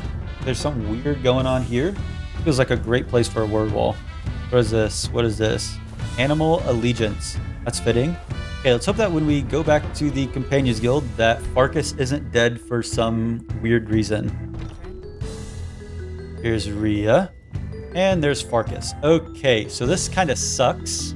As I so eloquently put it, this kind of sucks. Our last save was back when we resumed the Companions quest after the College of Winterhold, meaning that everything we've done since then has been for nothing. Luckily, thanks to movie magic, with the snap of my fingers, we'll be right back to where we left off.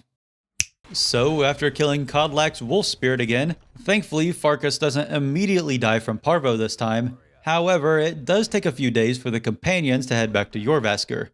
So, instead of waiting for them to mosey on back, we put on our latex gloves because it's time for some thievery. The Thieves Guild is pretty much the exact opposite of the Companions. It has the most quests of any faction in Skyrim, and it's very clear that the developers put more thought into them than the other factions. For example, excluding the master level ritual spells, you only need to cast about 4 spells to complete the College of Winterhold. For the Companions, you only need to become a werewolf a single time to finish all of their quests. On the other hand, we need to steal, sneak, lie, and extort at various points in the Thieves Guild quests, which makes it fun for a regular playthrough, but more depth makes it slower for us. As for routing, the only thing we need to worry about is the Litany of Larceny, a group of quests requiring us to steal rare collectibles throughout the Thieves Guild main quest line. Because of some prerequisites for a DLC quest, we're already 3 quests deep, and our current job is silently infiltrating Golden Glow Estate to teach the owner a lesson about turning against the guild. So after sneaking in, we burn some beehives, discreetly take out some mercenaries, and tiptoe through the estate before finding the owner cowering in a corner. After persuading him into giving us the key to his safe, we nab the final bug in a jar.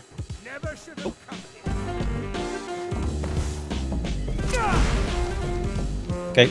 As your eagle eye might have noticed, we slipped that Queen Bee statue into our pocket while Anareth wasn't looking.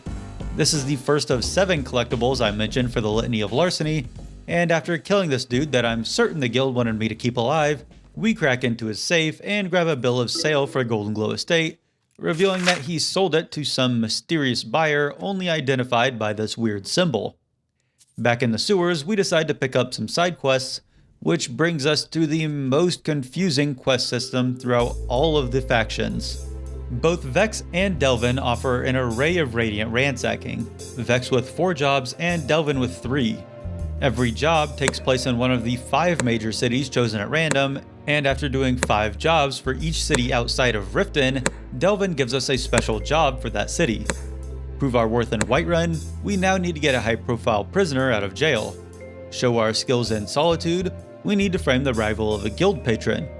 After all 4 of these special jobs, we're able to become Guildmaster, the final quest in the Thieves Guild questline. The biggest problem for us is the part where the location for each Radiant quest is chosen at random. Each time we get Riften as a job location, we need to reload because doing a Riften job is inefficient. Furthermore, once we complete a special job for a city, we'll need to reload if we ever get a job in that city again for the same reason. By the end of it, we'll only have a 20% chance to get a job in the city that we want, which means that we'll be reloading a lot of saves. So after taking a numbers job in Whiterun, we talk to the barkeep Vekkel, who wants the journals of that freaky necromancer we talked about earlier. Since we already picked them up, we hand them over and head to the Bannered Mare to fudge some numbers. Don't mind me, Sadia, just trying to Whoa, what does that mean? Visibility is weird in this game. I don't know. Oh. See nothing. Yes, keep walking. Nope, don't look over here. Keep walking. I got friends in high places. Golden urn. Hello, Lisette. You're at a very pickpocketable location. Whoops. That was an accident. Whoops. Whoops. Sorry about that. Oh, my bad. Just 1 second. There we go. First try. I've never had this quest before. Steal 500 gold from Windhelm. Oh, okay. Just sold up my beloved.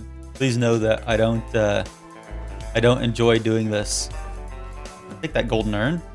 Take this gold pitcher. You sold it. Why do you have so many valuables? You have a suspicious amount of valuable things. Okay, grab these. After knocking out each type of job once, we're free to just spam the 2 easiest jobs, burglaries and numbers, and this is where we start reloading until we get an efficient job. Nothing really interesting happens while doing these jobs, it's just a lot of ne'er-do-well, so I'll fast forward to the special jobs. After completing our 5th job in Solitude, Delvin deals us in on a high-profile client in need of some salacious services. Eriker, a Solitudian Thane, is upset at a rival captain, going back on a business deal, and he wants us to plant some especially illegal skooma on his ship. Speaking with Eriker, he gives us the dirty details right in front of Bryling, and tells us to get the skooma from a pirate at the docks. On our way, we take a short detour to pick up a useful fast travel point for later, and use Whirlwind Sprint to shave off a few seconds of running. Is Balmora blue the color of your eyeballs? Holy cow. Any other way to earn it? I'm afraid not.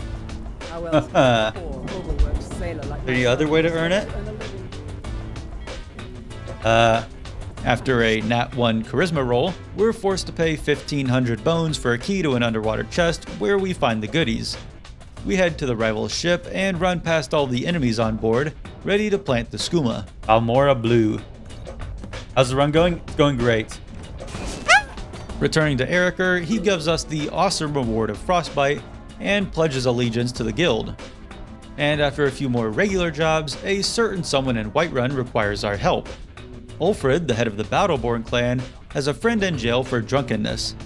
This normally wouldn't be our issue, but he might have committed a teeny tiny murder in Solitude, so it's our job to make sure he avoids execution. Over in the Jarl's quarters of Dragon's Reach, we change his name in the prison registry and steal a letter revealing his past crimes. Returning to the bird-looking man, we complete the quest, and the guild now has a powerful ally in the heart of Skyrim. While we're here, we decide to pop back into Jorvaskr to see if the companions have managed to find their way back home.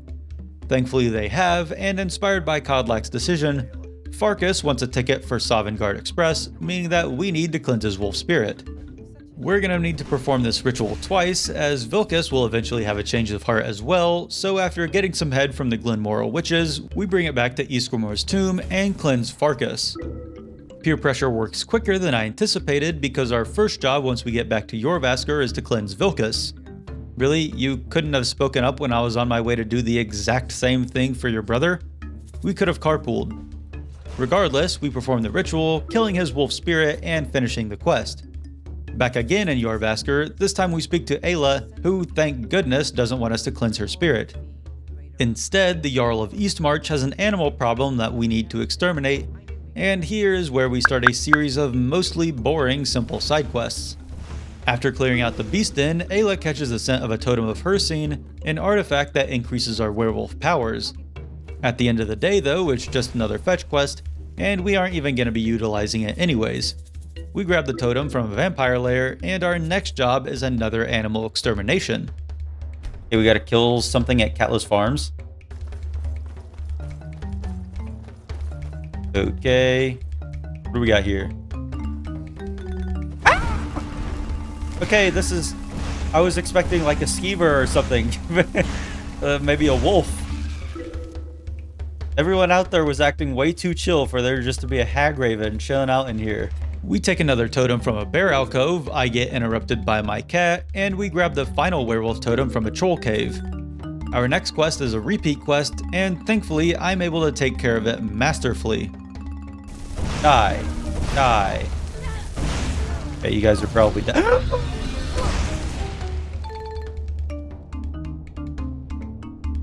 Ah. Fucking hate gargoyles. Holy cow, that scared the lights out of me. Okay, keep it moving. We aren't gonna get scared by any more gargoyles or anything this time. Ah! Okay, that one I didn't even get scared by. I faked that one. You guys have to trust me. I actually wasn't even scared for that one. Just get out of here. I hate this place. Our next job is to go kill a dragon, which turns out to be a much more difficult task than expected. Okay, cool. Glad that we got that one settled. I've already read this word. Great, another dragon. Wait, what? Okay. Oh! What's going on here? After a bit of reloading, ultra kill. And relaunching. Get him! Kill him! Dragon fight. We're finally able to get it to work, and our next job is to take out an escaped criminal, which goes much more smoothly. While out dragon hunting again with Vilcus, we get the final word of Aura Whisper, and we kill the dragon without any bugs. We then save a kidnapped citizen from some Falmer. They all died. To be Blackbriar. Weren't you arrested? Wasn't this guy arrested? Like for murdering someone? Did we clear the dungeon? Okay, Stillborn Cave is cleared. Don't need to worry about that one anymore. And we can scram. I wonder if I have to actually escort him all the way back, or if I could just fast travel. Oh. Never so grateful. Hey, watch it. Okay. That was a weird quest. I've never done that one before. Finally, after retrieving a family heirloom from the cave of Clavicus Vile, we've completed every companion's quest.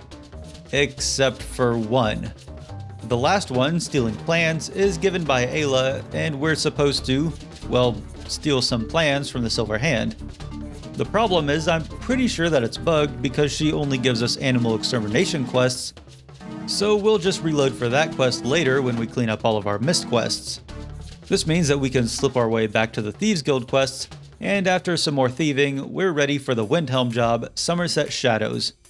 If you've been following along closely, this quest might sound familiar, and that's because I mentioned it way back when we were doing the Windhelm side quests, as there was a potential conflict with the quest Harsh Master. Since we've already resolved this, we're free to keep on keeping on, and we set out to annihilate a new rival thieving faction, the Somerset Shadows.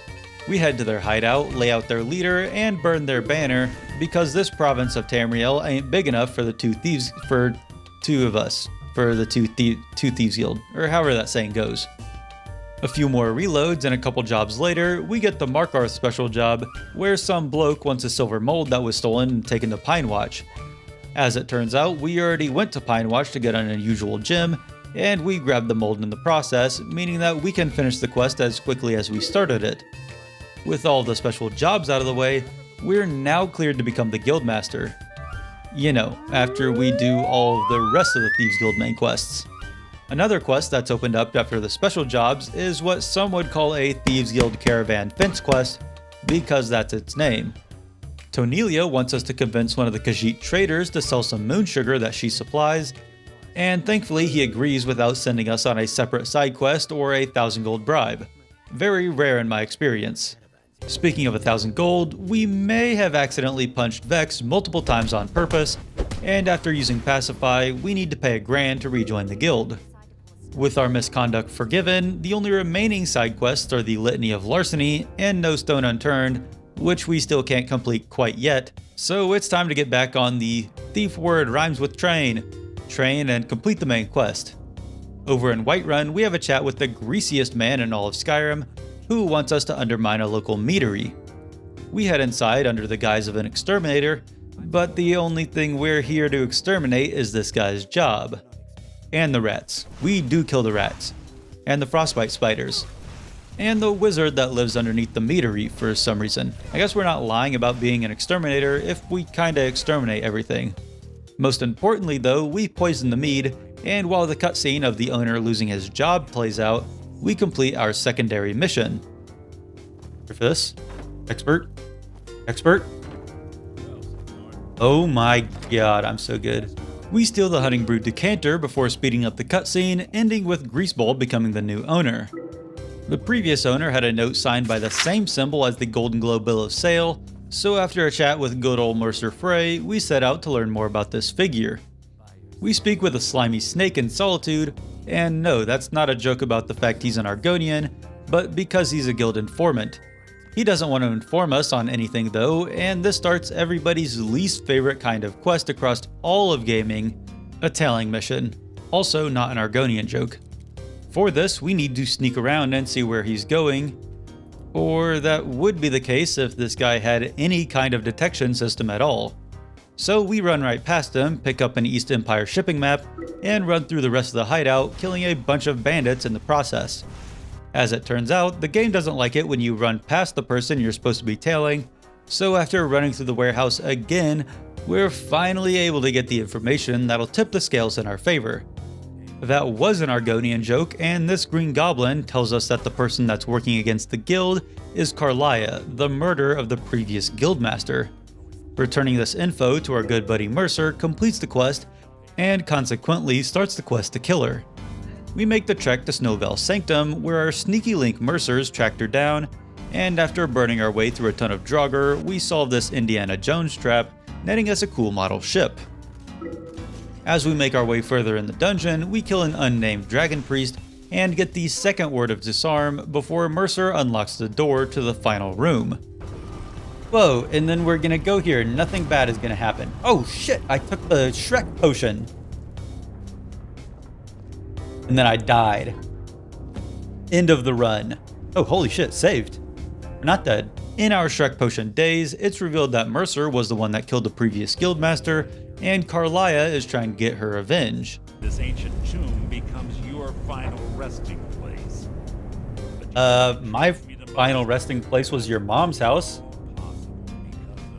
We slept together, and it was beautiful. Kind of like an intertwining of souls. You know, we had a great night together. I left before she woke up because I felt bad about my performance, and I haven't texted her since then. Holy shit, we died! Oh, we're live, saved. Now that Mercer's been outed as the big bad, we need to work with Carlia to take him down, and to do that, we need to translate the old guildmaster's journal. So after buying some archery levels, we head to the Dwemer Museum in Markarth to learn more. Thanks to us completing Calselmo's quest 45 hours ago, we don't need to use stealth for this mission, as we aren't considered trespassing. We run past all of the wizard's guards, grab a Dwemer puzzle cube, copy down a translation guide, and make our epic escape by jumping in a waterfall. With the guide, we learn that Mercer stole the skeleton key and had been using it to break into the guild vault, which is why it seems as though the guild has been having lots of bad luck. With this information, we confront the guild and let them in the know on Mercer's traitorous ways. After verifying that he's cleared the treasure room, we need to break into his house to see where he might have gone. Unfortunately, it's being guarded by this mean mug Vald, and while there are a bunch of ways to progress, there's actually a side quest that's just opened up to get Vald to leave. In order to do this, we need to erase his debt to Maven Blackbriar, and after a plunge into the Riften River, we grab a cool pen that he lost, and Maven lets him go like Ash's Butterfree. This completes the final Riften quest, marking off the largest of the holds. Now that we've helped him out, Vald gives us the key to the house, but we still take the secret back entrance cause it's way cooler. Behind a false panel, we make our way into his secret basement where we expertly navigate a bunch of traps, leading to his moonlighting man cave. Bust of the Grey Fox? Oh, here it is. Okay, cool. Mercer's plans. Many thanks. Bless the Argonian maid.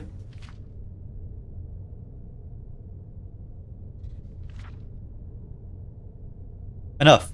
Thanks to his comically conveniently labeled map, with a literal X marking the spot of the treasure, we know that he's after a jeweled eye in some dwarven ruins, but before we can go there, we need to have a chat with another god. Over in the secret Nightingale Temple, we get some cool new armor, and after swearing our lives to Nocturnal, we become Nightingales, ready to take on Mercer. Over in the Dwarven Ruins, we solve a quick puzzle to unlock the path forward, leading us to catch him in the act. Hello, Mercer. Okay, you're gonna die. You're already dead. Even if I didn't attack you for the rest of the fight, you'd still be dead. Cool. Oh yeah, go wherever you want. Yeah, nice fight, idiot.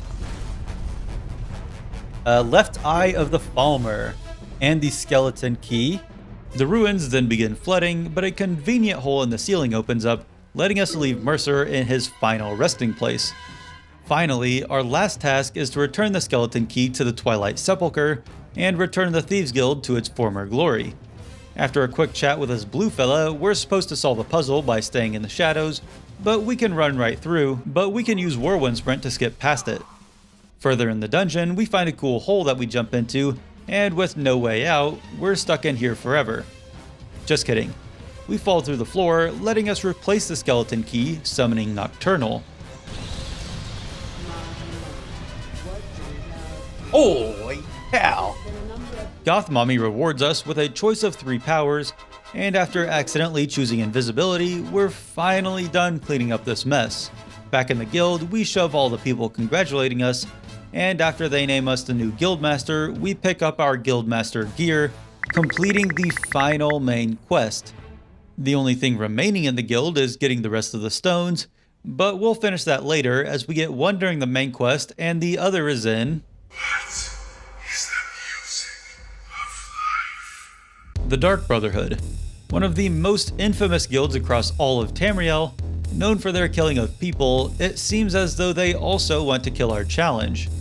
The reason that it comes so late in this speedrun is because a bunch of quests require us to kill quest givers and targets, such as Narfi, who asked us to find his sister, or Vittoria Vici, who we had to talk to for a vet. We're pretty much cleared for takeoff though, since we're honing in on the end of the quests, and we've already finished all of the ones that we could have missed. Speaking of missable quests, the very first quest for the Dark Brotherhood could be missed, so we set out to help a lowly clown having some carriage troubles. Cicero, who we all know and love, wants us to convince a local farmer to fix his wheel, and thanks to our level 100 speech, we're able to get him on his merry way. After breaking into this kid's home, he's happy that his Dark Brotherhood summoning ritual worked, and I don't have the heart to tell him that he's wrong, so it's just easier if we go kill this old woman for him. How do we want to kill this old lady?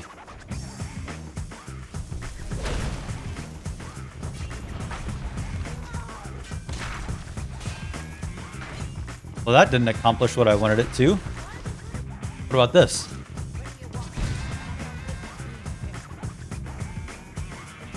Oh, you're supposed to go flying or something. Come on. Whoops. Okay, now I'm just ruining this.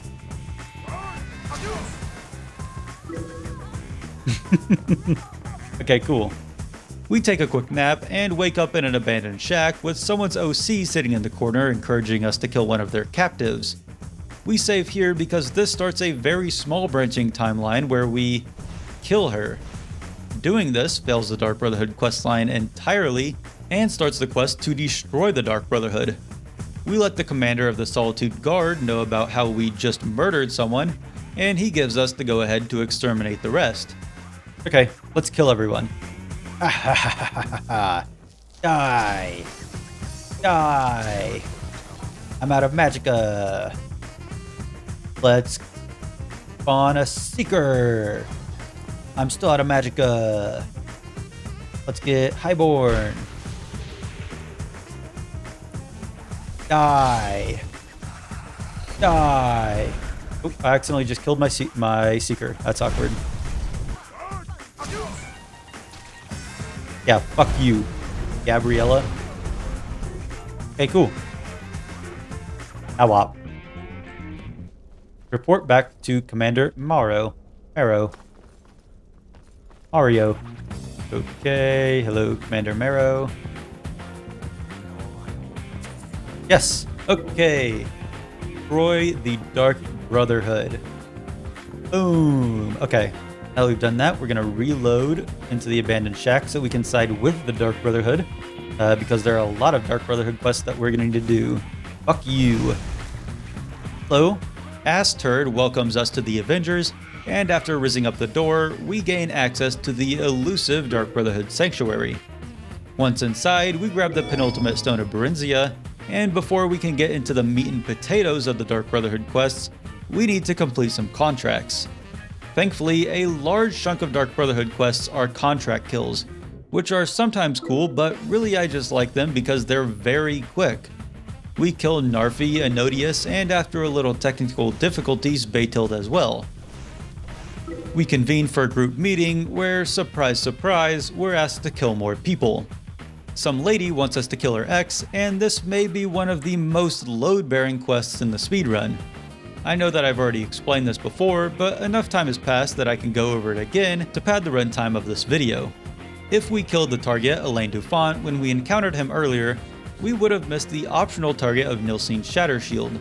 Of course, if we kill Nilsine Shattershield, then the quest Blood on the Ice becomes uncompletable, and her mom takes her own life, causing her husband to not give us a quest. So since we didn't kill him and did those 2 quests already, we're free to do what we do best. After killing our targets, we need to have a one-on-one with the Night Mother. Okay, now it's time for 7 minutes in heaven with the Night Mother. Whoa! Night Mother, those aren't my keys there. Watch out. Getting a little handsy.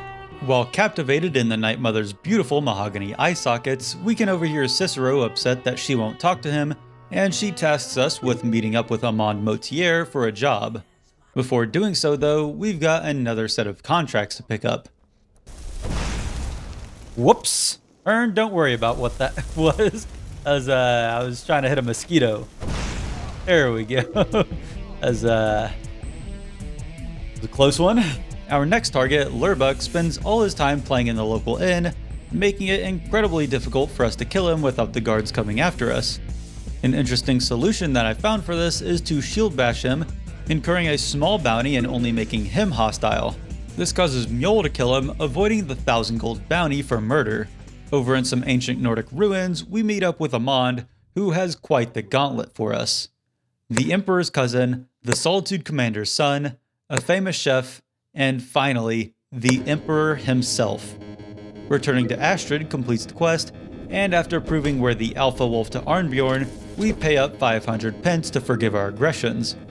As the first step of Amand's plan, we need to get the Emperor in Skyrim, and the best way to do so is going after his family. This brings us to one of my top 5 quests in the game, because we're about to crash a wedding. Let's come up here. Jump. Like a boss. What are the ways that we can do this? You can, like, do something right here? Maybe? Yeah. Push the loose gargoyle. Oh. No one, carry on with the wedding. Beautiful. Beautiful, beautiful wedding.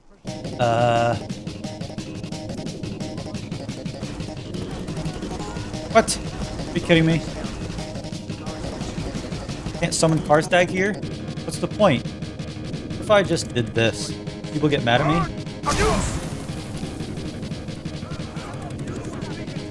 Someone do something. I don't think that's what I want to do.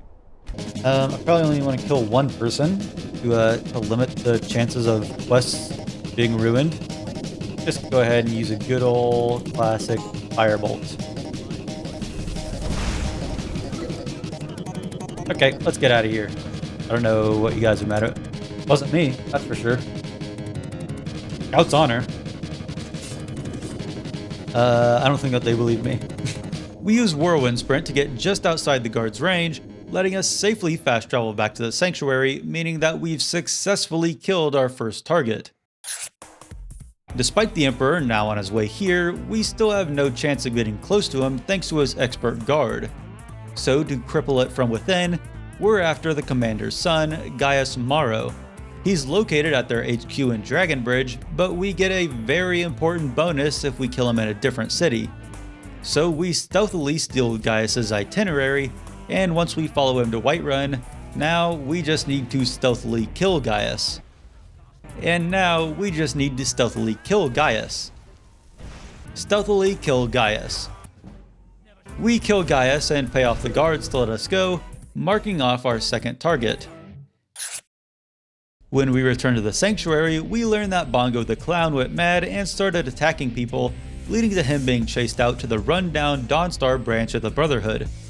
To help us stop him, Astrid gifts us the most infamous horse in all of Nirn, Shadowmere. Unfortunately for him, he's going to be incredibly useful for us later on in the speedrun, and you'll see why it's unfortunate later. Before chasing down Cicero, it's time to cash in on that bonus we just got, which is a token to get our fortune read by Olava the Feeble. She sees riches in our future, and this starts an easily missable quest to find some hidden treasure. We make our way through a hag-infested dungeon, and after finding a secret door, we get some ancient Dark Brotherhood armor that we're immediately gonna sell. More importantly though, we grab the second word of slow time, and we make our way to the Dawnstar Sanctuary. In this quest, we can choose to kill Cicero or forgive him, and we decide to send him back to hell because I hate listening to his voice. Getting back on task, our third course of action is a 3-course meal. Course 1. Learning the whereabouts of the Emperor's personal chef, the Gourmet.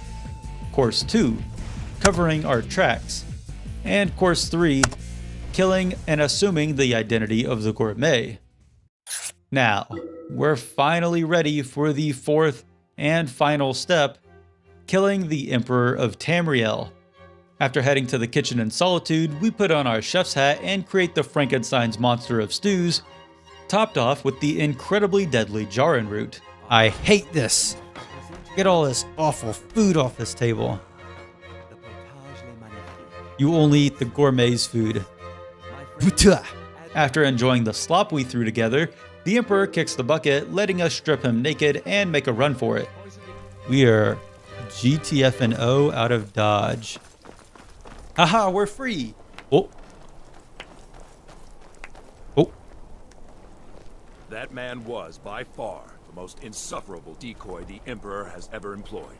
Wait. I'm glad he's dead, but I'm even happier that you killed him. You, I fucked up. assassin, made an Guys, attempt on the Emperor's life.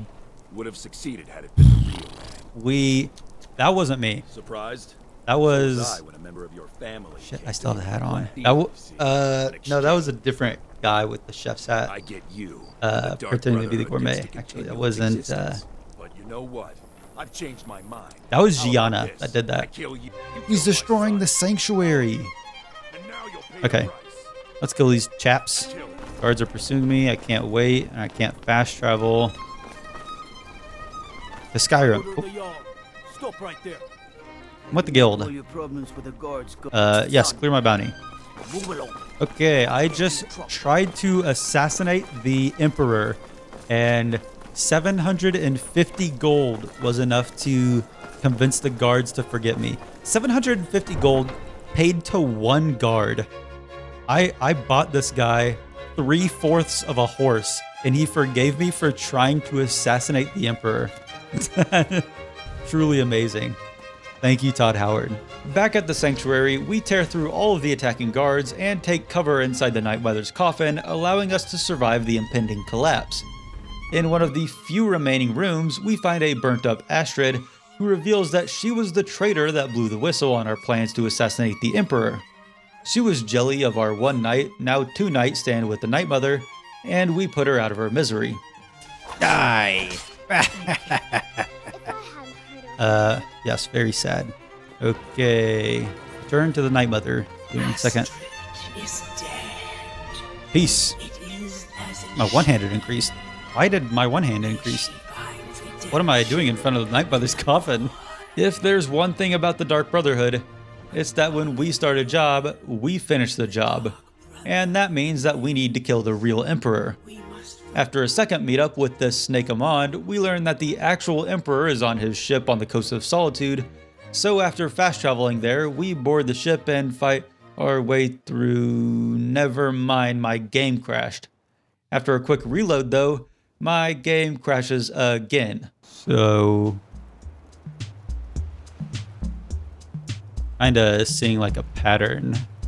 Are you guys noticing this too? Is this just me or actually happens to a lot of games this age? Just like not being able to load when the time is needed. Let's try fast traveling somewhere else. Let's go to Old. Let's go to Abandoned Shack. It just works. It's not a skill issue, okay? You know what? Credit while credit is due. Skyrim boots very quickly. What if I take the carriage to Solitude?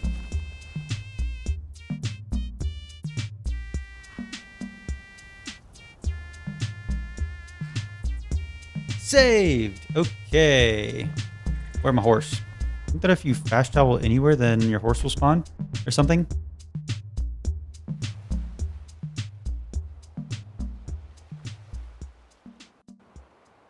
So as we validate the game files, we keep the timer running because this is part of the Skyrim experience, baby.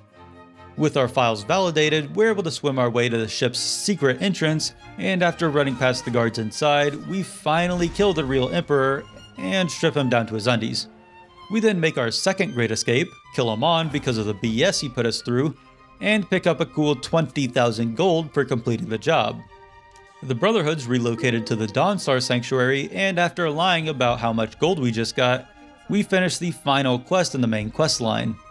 There's still a few things left for us to do though, and we go ahead and knock one of them out by dropping a cool 19k on repairing the new sanctuary. After killing 3 more contracts, we get tasked by the Night Mother to follow up on a Black Sacrament, much like with the Arantino kid at the beginning of the Brotherhood questline. Before following up on that though, we head to the newly added torture room to do some torturing.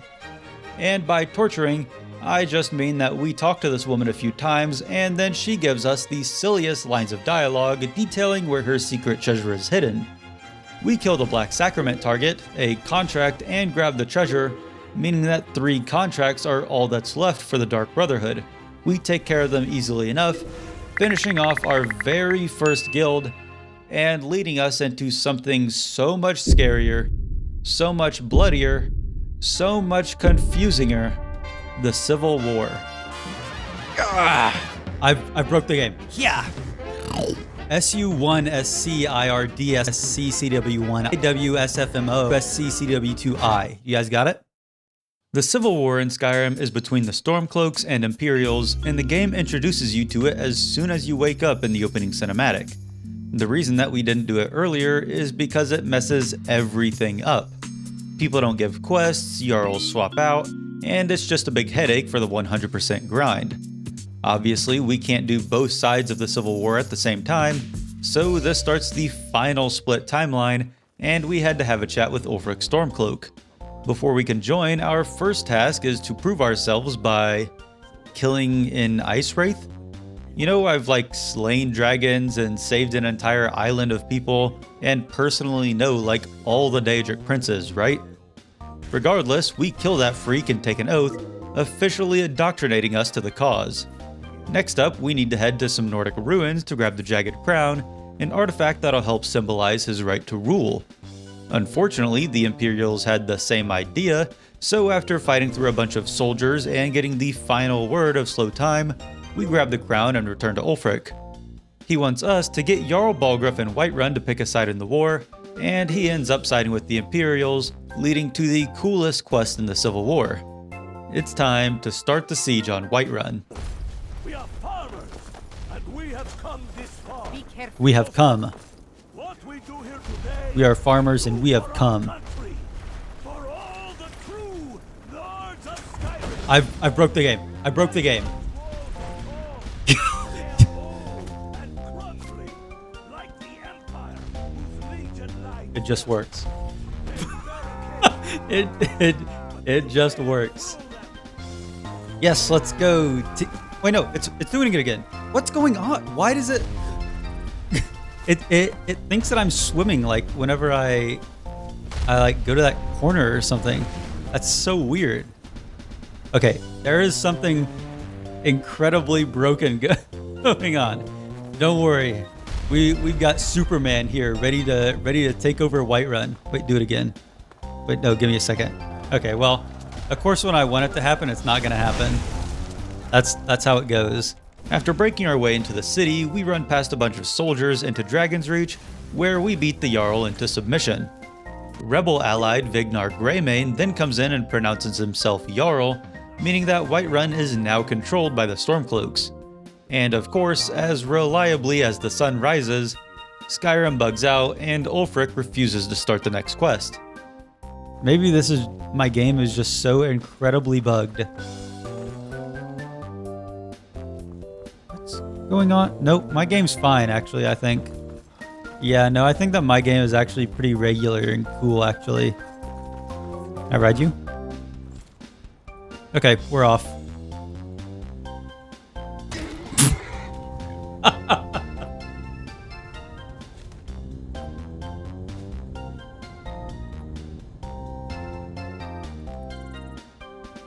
It just works. Oh, hey, he's still doing his thing. Okay, one more for good old time's sake. Yippee! Wait, do I stick the landing? Oh, I kind of landed on my neck a bit there. Finally, after an hour of bugs, reloading, and more bugs, it finally just happens to work for no apparent reason, meaning that we can get back on track with the war. Now that the battle has officially begun, it's our job to liberate each Imperial-controlled hold one by one until reaching their capital, Solitude. After reporting for duty to Galmar, we get our first assignment of liberating the Falkreath hold by taking over Fort Newgrad. Typically, sieging a fort just means killing a bunch of infinitely spawning enemy soldiers. However, each side has one rescue quest requiring us to also, well, rescue people. Fort Newgrad is the Stormcloaks rescue quest, and after freeing our captured allies, we get to finally use this opportunity to max out our werewolf perks. Yeah!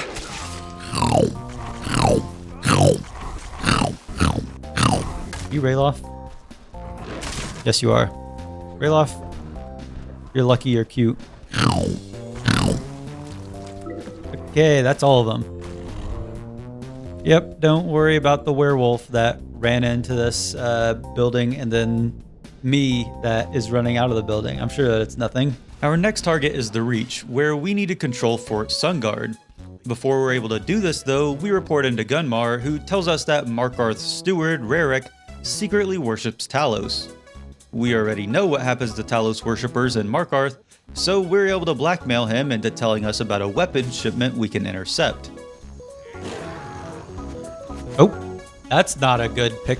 That looked like something else was going on. With the Imperials weakened, we can begin our attack on Fort Sunguard, and this is where our werewolf progress really accelerates. If you remember, the Imperials that we need to kill spawn infinitely, but they'll stop spawning once we kill enough of them and take over the fort. However, our Stormcloak allies also spawn infinitely while the battle is still ongoing.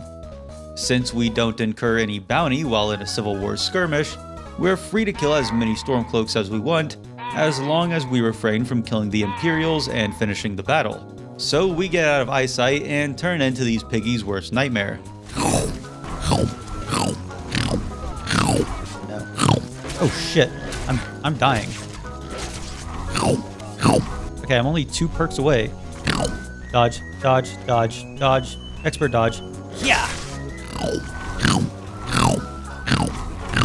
Oh, someone just commented on my YouTube video saying they just said throat goat. You guys think that's like a good thing? Like, I'm so good at talking, I'm the throat goat. Like, that's probably why they said it. Right, guys?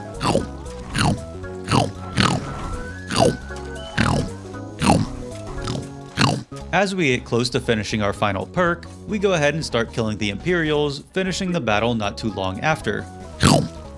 Hey, that's the last one! That was the last one that I needed. That worked out great. Yes, we're done being a werewolf. Okay, let's get out of here. With the Imperials liberated, we inch closer to Solitude by reporting for duty in Hjalmarch, home of Morthal. Again, we have important business to do before the battle, this time delivering forged documents to Morthal's Imperial Legate. After intercepting a courier at Dragonbridge and pickpocketing the real documents, we swap it out for Galmar's forged ones, which we deliver to the Legate in Morthal. We're now ready to fight for Fort Snowhawk, which goes much quicker now that we don't need to be a werewolf.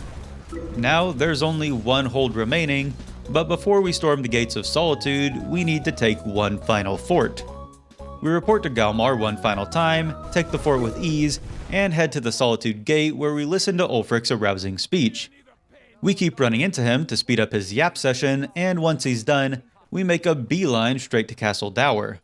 A quick conversation lets us amicably resolve the war, and speaking with Ulfric once more finishes off the Stormcloak's side for good. Or does it? Let's rewind a bit. Forget Hrogar, forget the Madman, forget all of the crashes. The Civil War was the largest curveball of the entire speedrun.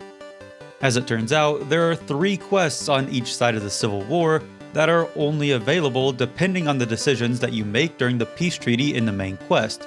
You know, the 20-minute Ulfric x Tullius x Dragonborn cutscene. During the peace treaty, the 2 sides argue which holds to concede to each other in order to pause the war while we save the world, and throughout the meeting, they ask us for input on which holds should be traded. For each hold traded, that's another quest in the Civil War. Stormcloaks give up Winterhold, we'll need to liberate it when we side with the Stormcloaks. Imperials trade away Markarth, that's an extra quest on the Imperial side. Of course, it couldn't just be as easy as trading all the holds to make all the quests available, and that's where I introduce you to the hidden game you never knew you were playing, the trading game. The trading game is simple. A good trade for the Imperials grants you points, and a good trade for the Stormcloaks removes points. The game takes place over 3 phases, with each phase prompting you to make a decision for the peace treaty. Easy enough to understand, right? Things are simple in phase 1, and it's the same in every game. You decide if Elenwen, the first emissary of the Thalmor, stays at the table. Letting her stay gives you 1 point, and denying her a seat removes 1 point. Phase 2, unfortunately, is much more complicated. If you're allied with the Stormcloaks when playing the trading game, you'll have different choices than if you're neutral or allied with the Imperials. This means that the trading game is actually 2 games, Game I for Imperials and Game S for Stormcloaks. At the beginning of Phase 2, the opposing side always demands a major hold, the Reach in Game I or the Rift in Game S, and then you're given the choice of a counter demand. This ends Phase 2 and begins the even more elaborate Phase 3. Because the devs don't want an incredibly lopsided civil war, Phase 3 exists to level the scale. In this phase, if you have a positive or 0 score, you're forced to trade to the Stormcloaks, and a negative score forces Imperial favored trades. Phase 3 ends after the first trade when the score reaches 0, or when all Phase 3 trades have been made already. Congratulations, you've now won the trading game. Or, in our case, we lost. Because of how the trading game plays out, it's impossible to trade all 6 holds in a single game. Because of this, I had to spend 3 hours adding up score values, playing out every single choice we could make in order to figure out the most efficient game possible. Each game I played, I also learned more about the truth of just how awful this challenge is, and it started to make me lose my mind a little bit. Gathering up all of my knowledge, I managed to create a simple acronym to help understand what we need to do. Essentially, SU1 SC IRDSM CW1 SC CW1I SU1 IWSFMO CW2 SC CW2I. You guys got it? Essentially, what this means is that we'll need 4 timelines. 2 for Game I and Game S, each split again into the Imperials and Stormcloak side of the war. But of course, it's not that simple. The entire reason that the peace treaty needs to happen is to pause the war while we deal with the dragon threat, meaning that the civil war can't continue until we defeat Alduin. That's right, because we need to do the peace treaty twice, we'll also need to complete the main quest twice before we can tackle the civil war. Just perfect. There's nothing we can do about it though, and now that we've got a plan, it's time to execute. Earlier I rewound, but that was really just for dramatic effect. In reality, we actually need to briefly continue where we left off, because we won't ever be finishing the Stormcloak Civil War again, only doing quests we missed and ending the timeline there. So we need to cash in on the prizes for winning the war, the first being the murder house in Windhelm, which we purchased for 12,000 gold. We also claim the title of Thane, leaving only one Eastmarch quest remaining, but that's it for us in this timeline, and we reload to before the Civil War, ready to make our way to the Peace Treaty quest. And it's at this point, 68 hours into the speedrun, we finally head out to retrieve the Horn of Jurgen Windcaller. Inside, we run past all of the Draugr and use a quick shortcut with Whirlwind Sprint to reach the next section of the dungeon, where we drop down to the final word of Become Ethereal. Another Whirlwind Sprint gets us past the Whirlwind Sprint puzzle, granting us access to the final chamber.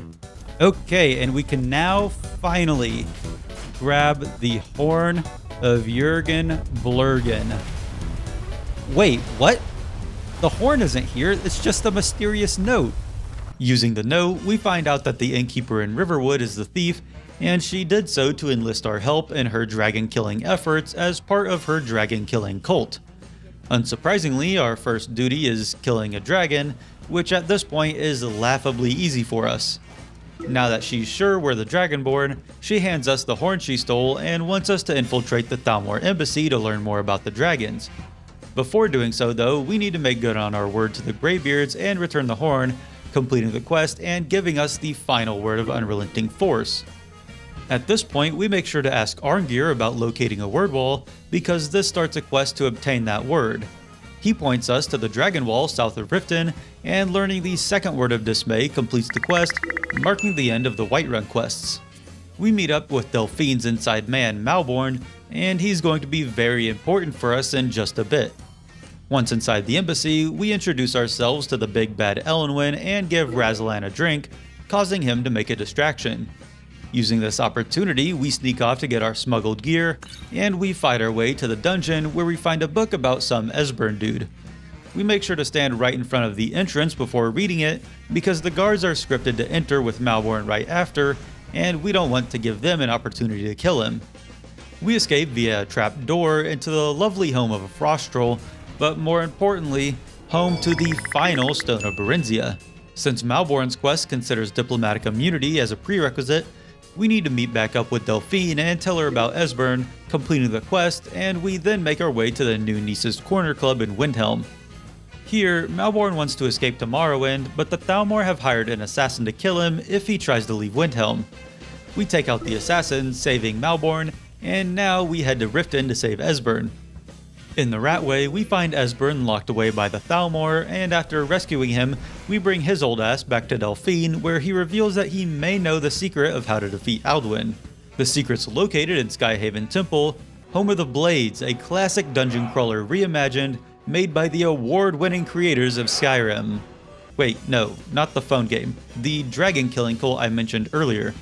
After solving some puzzles and donating some blood, we learn that the Nord heroes who defeated Alduin in the past use a special shout to do so. We head back to our local shout heads to see what they know, and they teach us the shout. Wait, never mind. They taught us all 3 words of Clear Skies, which we use to reach the top of the mountain and speak with their leader, Parthenax. Okay, and we're here to find the human Parthenax, leader of the Greybeards. Holy shit, a dragon! Up here, Parthenax teaches us to shout to defeat Alduin. Never mind. He taught us the final word of Fire Breath and reveals that the actual shout to defeat Alduin can only be learned from an ancient, unknown Elder Scroll. Elder Scroll? What's that? I definitely haven't already gotten multiple Elder Scrolls before. Do not delay. Alduin will be. So that was Road to the World. We've already located the Elder Scroll. Cannot miss the sun. Oh, completed Elder Knowledge. Okay, cool. By reading the Elder Scroll, we're magically able to see into the past, learning all 3 words of Dragonrend, and once we yo-yo ourselves back to the future, Alduin meets us ready to feast on our buns. The only way to deal damage to him is to first use Dragonrend, and once he lands, we're free to burst him down with the help of Secret of Arcana and a bunch of incinerates. He then flies off to Neverland, and in order to track him down, we need the help of one of his comrades. Parthenax mentions that Dragon's Reach has a very convenient dragon trapping mechanism, which kinda seems unnecessary since we can bend a dragon's will with our voice. But hey, this quest was made before that shout was invented, so I'll give it a pass. The Jarl of Whiterun doesn't want to be trapping dragons while there's a war going on, so now is when we reach the ever annoying and incredibly crucial peace treaty. Before doing so, we talk to Ulfric, kill the Ice Wraith, and say the Pledge of Allegiance, siding ourselves with the Stormcloaks and, if you remember, giving us access to Game S. Unfortunately, Ulfric can't agree to the peace treaty until we get the Jagged Crown, which would have thrown a huge wrench into our plans if we had to give it to him. You'll see why in just a bit. Thankfully, just having the crown in our inventory opens up his dialogue tree, letting us invite him to the council without giving him the crown. With everyone ready, we sit down at the table, eager to witness the most boring cutscene in the game when my game bugs out. Of course. Nobody sits down when they're supposed to, which is what starts the scene, but thankfully we've come with a plan. I know that this is happening due to a bug with Galmar's pathing, so we just give him a little nudge, and afterwards the negotiations start smoothly. Violence is always the answer, that's exactly right. With everything primed and ready, we execute one of the most difficult tricks in the entire speedrun, choosing correct dialogue choices. We deny Elendwin a seat at the table, boom, -1 for the Stormcloaks. Starting phase 2, we're playing game S, bam, the Imperials demand Riften and get an automatic +2. Ulfric wants to counter by getting Markarth, and bang, we ask for Falkreath instead for a Stormcloak -1. This starts phase 3 with an even score of 0, meaning that the Stormcloaks will ask for concessions, and wham, we say that the Imperials aren't accountable for a massacre at Anga's Mill for +1. A positive score causes one final concession where, pow, we give the Stormcloaks Morthal for -1, ending the trading game with a score of 0 and only 30 hours left on the clock. And we need to talk to Esbern. He's going to give us a shout to call Odaving. And we also need to kill Parthenax. So everyone close your eyes. Close your eyes, we're gonna need to kill Parthenax. Sorry chat, I have to do this. Fortunately for Big P, he's either bugged or essential right now. Either way, we leave him with 0 health and head out to trap a dragon. Save the guy? Get out of here, dude. Go. Go, trust me. Trust me, get out of here. No! No, I tried to save you. Well, there's nothing we can do about that now. Thanks for sitting right there underneath the trap. Oh. Okay, well the trap is bugged. So, with Odaving being a very good boy, we convince him to fly us to Skuldafn, home to the Sovngarde portal that Alduin used after our fight. Once here, we run past a large amount of Draugr, solving a few puzzles and getting the final word of Stormcall in the process. In a typical speedrun, we would use Whirlwind Sprint to avoid a Dragon Priest fight and jump right into the portal, but this is actually the last Dragon Priest mask we need, and this is the only time it's possible to obtain it. So we turn him into Flambe, grab his mask, and jump into the portal to Sovngarde. I then remember that this isn't the main timeline, so we don't even need the mask, but no point in crying about it now because we've got a world-ending dragon to kill. After beating up the bouncer, we enter the Hall of Valor, where we recruit the ancient Nord heroes from the past to help us defeat Alduin again. After shouting away the mist that Alduin's hiding in, we hit him with a Dragon Rend, starting the final boss fight in the main story. Hawk Tua. No, that's funny, man. Yeah. Okay. And Alduin is dead. 70 hours in, we finally kill Alduin. Holy smokes. Wow. And that's the end of the speedrun, guys. Pack it up, we're going home. Okay, that was Dragon Slayer. Unfortunately, that was not the end of the speedrun. We still have a lot more to go. And we got a new shout. Cheers, everyone. Hey, Parthenax is dead. That works out well. With Parthenax now dead, yes, I know, so sad, we head back to Skyhaven Temple to tell Delphine the good news. Now that we've allied ourselves with the Blades instead of the Greybeards, we've got access to 3 small quests that aim to put the Blades back on the map. On our way to recruit some people, we get a letter from one Quintus Navale, ready to give us the follow-up quest for the White File. We bring Janasa, Mercurio, and Autar to the temple, completed the quest, but unfortunately, Esbern doesn't want to give us the follow-up quest no matter how long we wait. So we head out to get back on track with the Civil War. Before doing so, we make sure to save because we're about to split the game S timeline into 2 branches. Thankfully, since we've already done all this stuff, we can speed things up a bit. We hand the crown to Ulfric, give the axe to Balgruuf, become Superman, charge! Take over Whiterun, blackmail Rarik, take Fort Sunguard.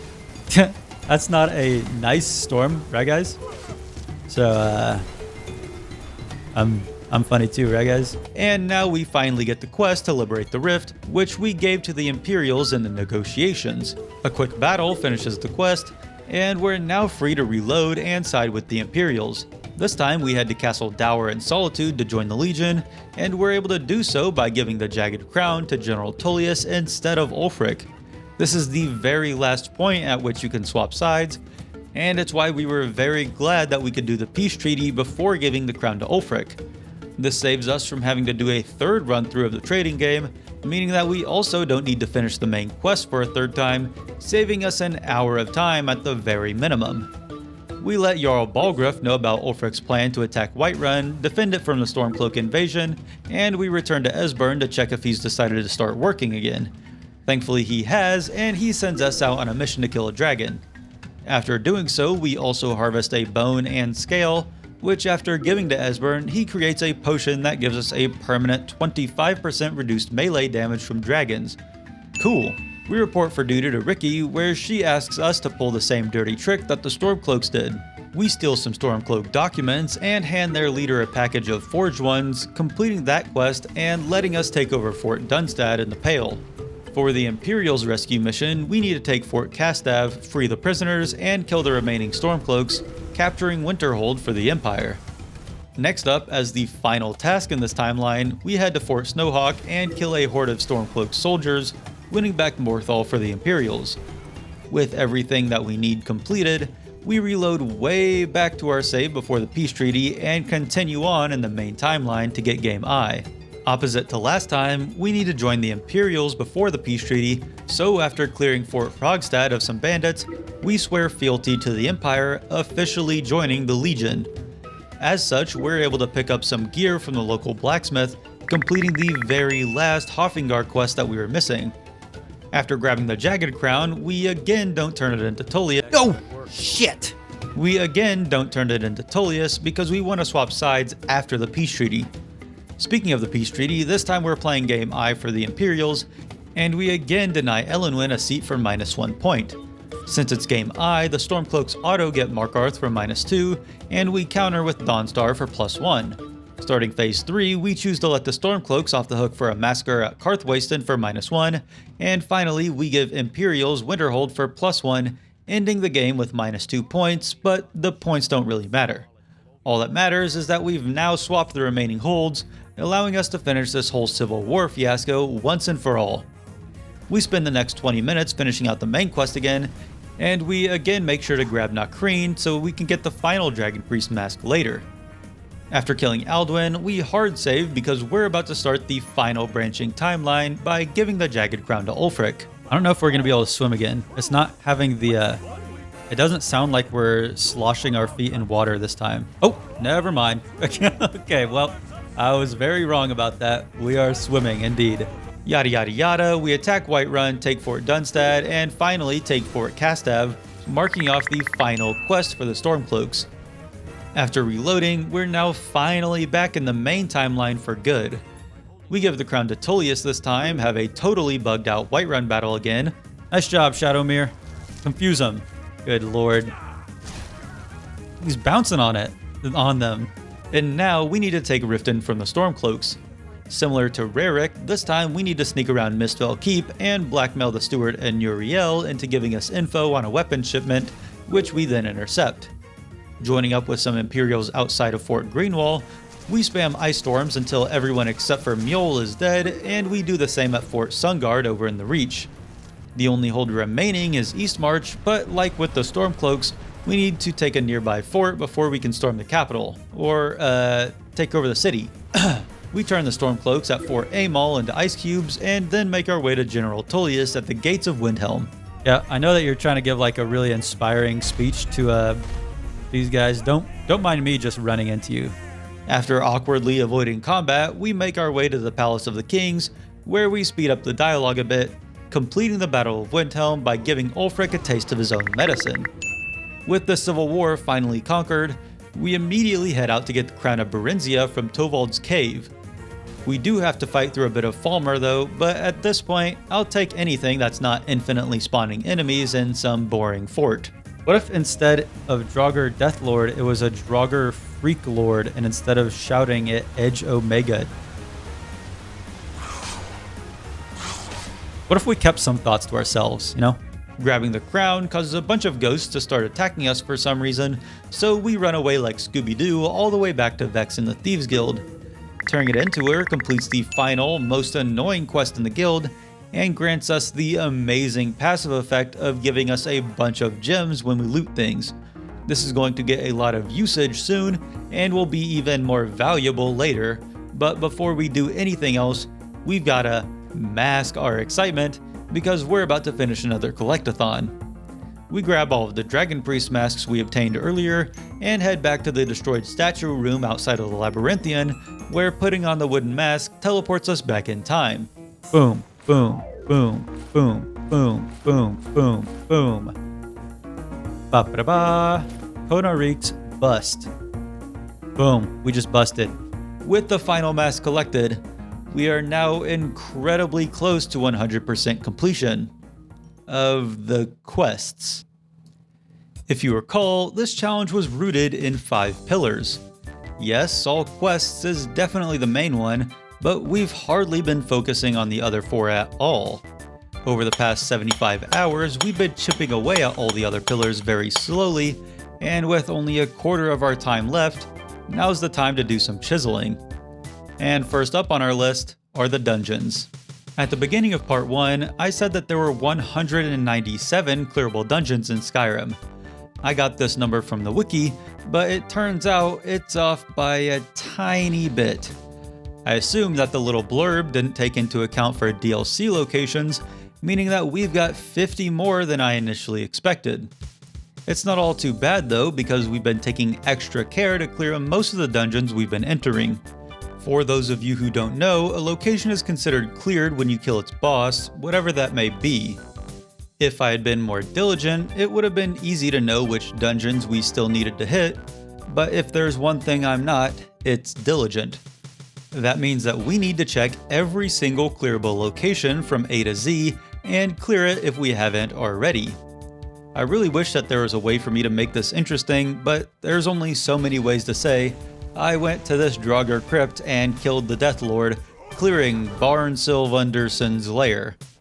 So I'll just explain everything important that happened letter by letter. A.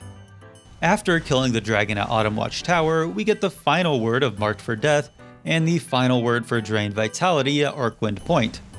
There's a very interesting situation we ran into at Arkingthams, the dungeon with the ghost Katria for the Lost to the Ages quest. This location is bugged and has no enemy with the boss tag, meaning that the only way to clear it is to kill every single enemy inside. That would be fine and dandy, but at the end of the dungeon there's a puzzle, and failing the puzzle causes enemies to spawn. Obviously, when we came through here before, we solved the puzzle on the first try, and that made it so that we can't fail the puzzle now, and can't fight the enemies, and can't clear the dungeon. The only way around this is to reload way back when we were a measly level 15 and go through the entire dungeon again, killing all of the Falmer, purposefully failing the puzzle, and killing the final enemies. B. Over at Blizzard Rest and the other giant camps we go to, we kill the giant here and grab his toe because it's an incredibly valuable alchemy ingredient that we'll need later. Bloated Man's Grotto, the location of Hircine's Daedric quest, can't be cleared if you let Sending live, which we did, so we reload to an earlier save and kill the creatures inside, marking it as cleared. Like with all the Reichling settlements, inside Bristleback Cave on Solstheim, it's very hard to determine which Reichling is considered the boss, so we just kill as many as we need to before the location is cleared. C. Nothing cool. D. Nothing cool. E. Nothing cool. F. Over in the Solstheim ruins of Falbathars, we need to solve multiple incredibly confusing puzzles and kill 2 Dwarven Centurion masters, but we do get a bunch of gold and the Visage of Mizund out of it. Falder's Tooth is interesting because we couldn't get the boss bandit to spawn, so we marked it down as one that we'll need to revisit later. G. Nothing cool. H. With the Dawnguard DLC installed, the Hall of the Vigilant gets destroyed by vampires after reaching level 10, so we'll reload later to take care of that. I. Nothing cool. J. Nothing cool. K. Okay, Cangrenzel. I've never been here before. Hopefully it's not that large. I'm going in blind here. Hopefully there's no like huge puzzle or something that I need to solve. The hell? What? Touch the string. What's going on?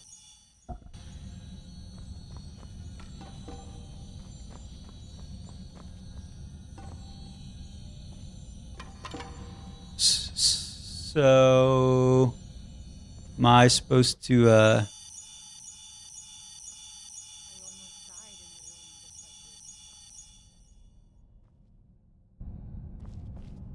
What the fuck just happened? What? What? What? What's going on? Something did not work right, I'm thinking. Okay, we're gonna reload this save. I have no idea what's going on. Okay, now we should fall. Hold. We're gonna fall. Okay, now we're falling.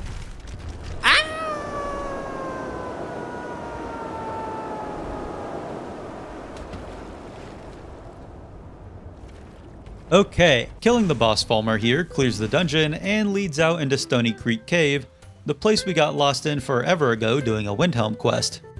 L. An interesting thing about the Labyrinthian is that it is considered clearable, but is only marked so once you clear Lost Valkij, a different building in the Labyrinthian area. S. Shalador's Maze is already cleared because its clear tag is given once we clear the Labyrinthian, which we have. Also, it has a lot of intricacies to it, but we can avoid the entire thing by whirlwind sprinting to a ledge that lets us skirt around to the end where we get the final word of dismay. Over in Silverdrift Lair, we spend an embarrassingly long time not noticing the handles we need to pull to reach the final boss room, and inside we kill a dragon priest and get the final word of disarm. Wait, the final word of disarm was actually the final shout we needed, making this the very first pillar of the challenge that we complete. Looking back on it, I realize now that every shout is either part of a dungeon or part of a quest, so it makes sense that we would manage to get them all without too much effort. We can't pat ourselves on the back too much though, because this is certainly the easiest pillar. Soljun's Sinkhole is weird because the world location and the dungeon have the same name, but the world location is not clearable while the dungeon is. Jump scare. There's nothing interesting that happens with the rest of the dungeons, the only remarkable thing being that we can't clear Ingol's Barrow for obvious reasons. We reload to an earlier save and head to Falder's Tooth where the bandit chief spawns and we blast him into oblivion, finally clearing it. Reloading even further, back when we were level 3, we take a carriage ride to Dawnstar and make our way to the very much still standing Hall of the Vigilant. After killing a keeper inside, it's marked as cleared, and we've finally cleared all locations. For how tedious that was, it doesn't even come close to the next pillar. That's right, it's time to skill grind. This is the stream that I've been dreading for the past 80 hours. We are not ending stream until we hit level 100 in each skill. There are 20 skills in Skyrim, 18 base skills with the werewolf and vampire skill trees added in by the Dawnguard DLC. The werewolf and vampire trees are a little different, but we've already knocked them out, so we don't need to worry about them. Our goal is simple enough to understand. We need to reach level 100 for each of our skills, but how do you level up a skill? I know it may sound silly to explain, but I'd like to cover my bases in case any of the few people that haven't played Skyrim are still watching for some reason.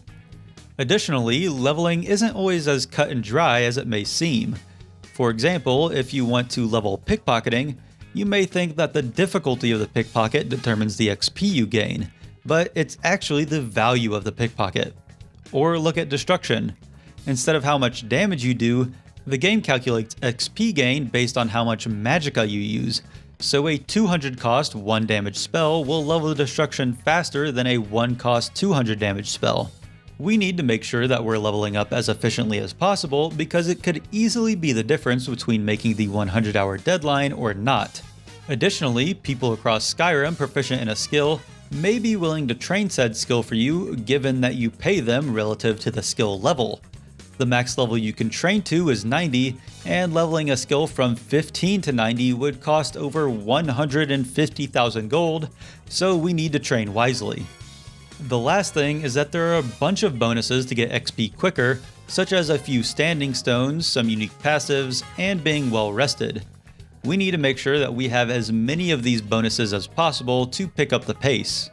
This is where we pick back up in the speedrun, as being a werewolf prevents us from getting the well-rested bonus. Unfortunately for us, we hunted these Glenmoral witches to extinction, which would have called it curtains for us, but killing our wolf spirit isn't the only way to rid ourselves of lycanthropy. We stopped by our old haunt, Castle Volkihar, and convinced Serana to turn us back into a vampire, ridding ourselves of our werewolf blood and granting us this cool new vampire blood. Unfortunately, vampires also can't get the well-rested bonus. However, we know a tried and true method of getting rid of vampirism. After we let Phalion cast his spell on us again, we're now back to our lame high elf blood, but at least that means we can start grinding our skills. In addition to our cryptid skills, we've also maxed out destruction, enchanting, speech, and lockpicking, meaning we've only got 14 more to go, and we decide to start the grind off with smithing. Leveling smithing is simple, but we've been preparing for it this entire challenge. We gain XP based off the value of whatever we make, meaning jewelry is the most efficient way to level. That's why the Prowler's Profit passive from the Unusual Gem quest is so important, as it gives us a nearly endless supply of precious gems to use with the gold we mine from Kolskegger Mine. While doing this, we decide to focus on purchasing restoration levels due to how annoying restoration is to level, and we also use a cool trick to pass time quickly to get the mine to refresh. Because of how much we've already leveled our smithing as well as our XP bonuses, it only takes about half an hour to reach level 100. Next up on the list, we have Illusion. Another skill that we've already trained pretty high. This may be the simplest of all the skills to level up. Just spam Muffle.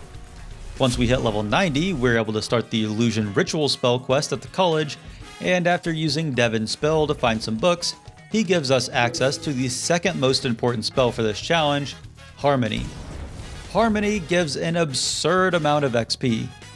Like, so much that if we reset our illusion back to 15, after 2 casts, we'll be over level 50 again. This is important for us because it means that now we have an easy source of perk points to use for other skills, and after spamming it for a few seconds, we hit level 100 illusion for the first, but certainly not the last time. We put our perk points into smithing because we need to be able to make dragonbone weapons for a reason that I'll explain when it becomes important. In the meantime though, it's on to the next skill, alchemy. Everybody who's played Skyrim knows about the alchemy grind. That's because it's one of, if not the most broken skill in the game, allowing us to pretty much become God if we wanted to. Similar to smithing, it levels based off the value of your created potion, so all we need to do is create powerful potions. Simple, right? Wrong. If I had a computer for a brain instead of Bob from Monsters vs. Aliens, Maybe it would be, but there are just way too many combinations of ingredients to keep track of. So I just made a list of the 5 strongest potions and the ingredients to make them, and then threw the rest of the ingredients together to make random bullshit. After an hour of harvesting important ingredients, we're still not level 100 alchemy, and we've exhausted all of the ingredient sources. Instead of just doing nothing while we wait for them to respawn, we decide to start power leveling our alteration. There's not too much to say about alteration. Similar to illusion, we just need to spam detect life, and the only thing that makes it trickier is that it levels faster the more people that are affected by it. Additionally, there's an exploit where if we use Secret of Arcana and then begin channeling detect life, it won't cost any magicka even after the power wears off. Because we aren't using exploits, we need to count to 30 seconds each time we use the power to make sure that we're not accidentally cheating. It actually levels up much slower than illusion, unfortunately, and while we do this, we go by our way to level 90 restoration. This means that we can head to Colette at the college to get the Master Restoration quest, requiring us to head back down to the Augur of Dun Lane. I'm ready for anything. What is this? I actually don't know if I've ever done this before. I'm just looking this up. I can't be bothered to figure this out. Not possible to attack. Your goal is just to keep yourself alive. Okay.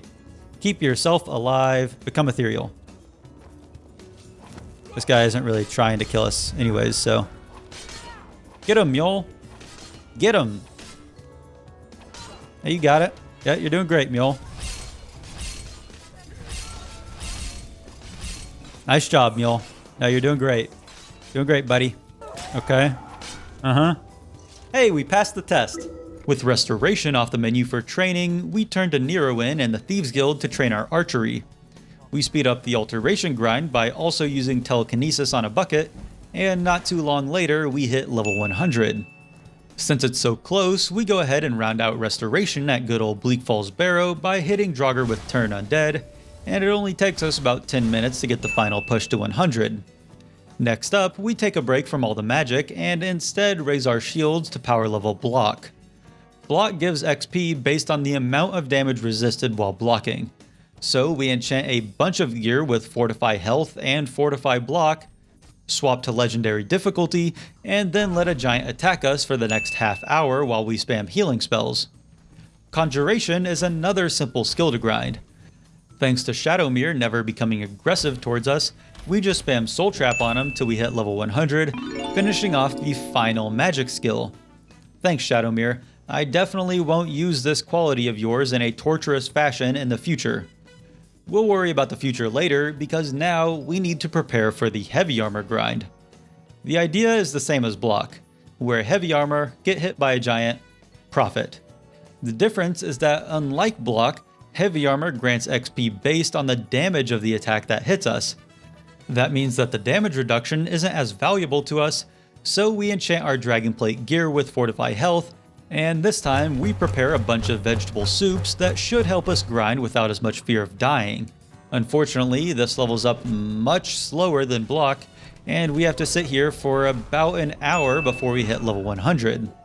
For our weapon skills, we calculate XP with the base damage of whatever weapon we attack with. This is why we needed perk points in smithing, because Dragonbone weapons have the highest base damage in the game.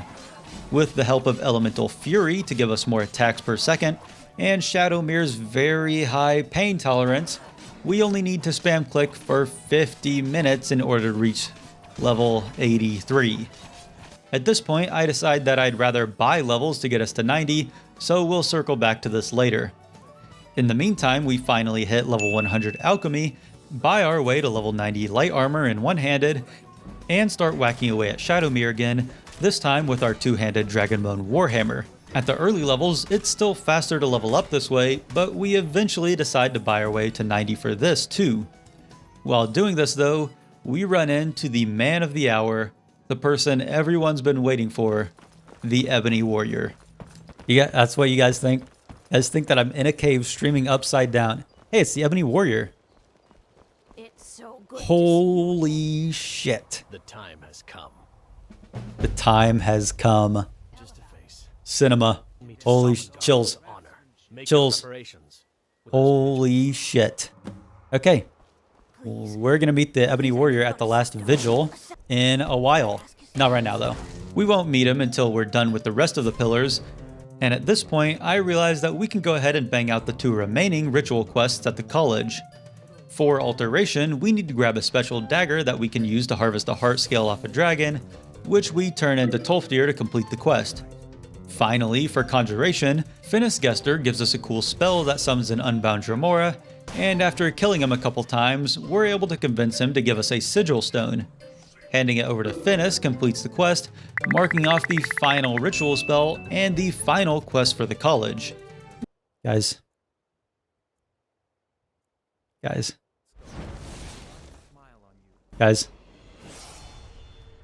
Hear me out. May the ground you walk quick.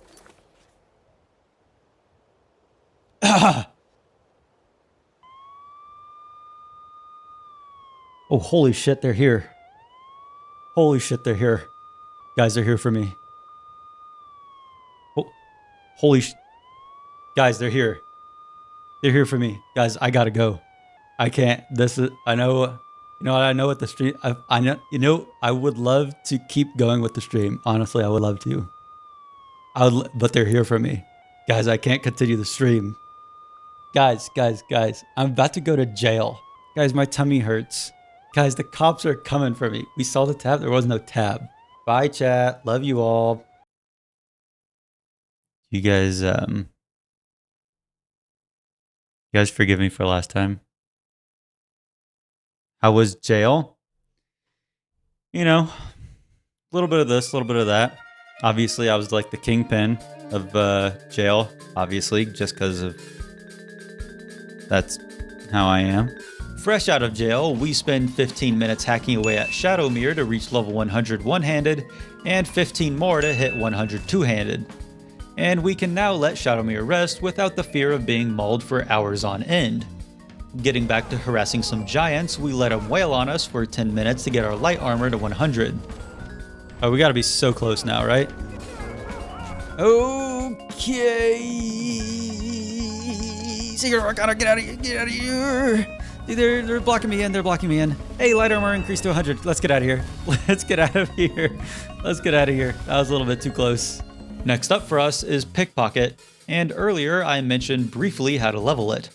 Since it's based off of the value of the item pickpocketed, the most valuable thing we have is gold, so we repeatedly place and then take a bunch of gold, leveling us to 100 very quickly. Now there's only 2 skills left, stealth and archery. Do I even need to explain myself here?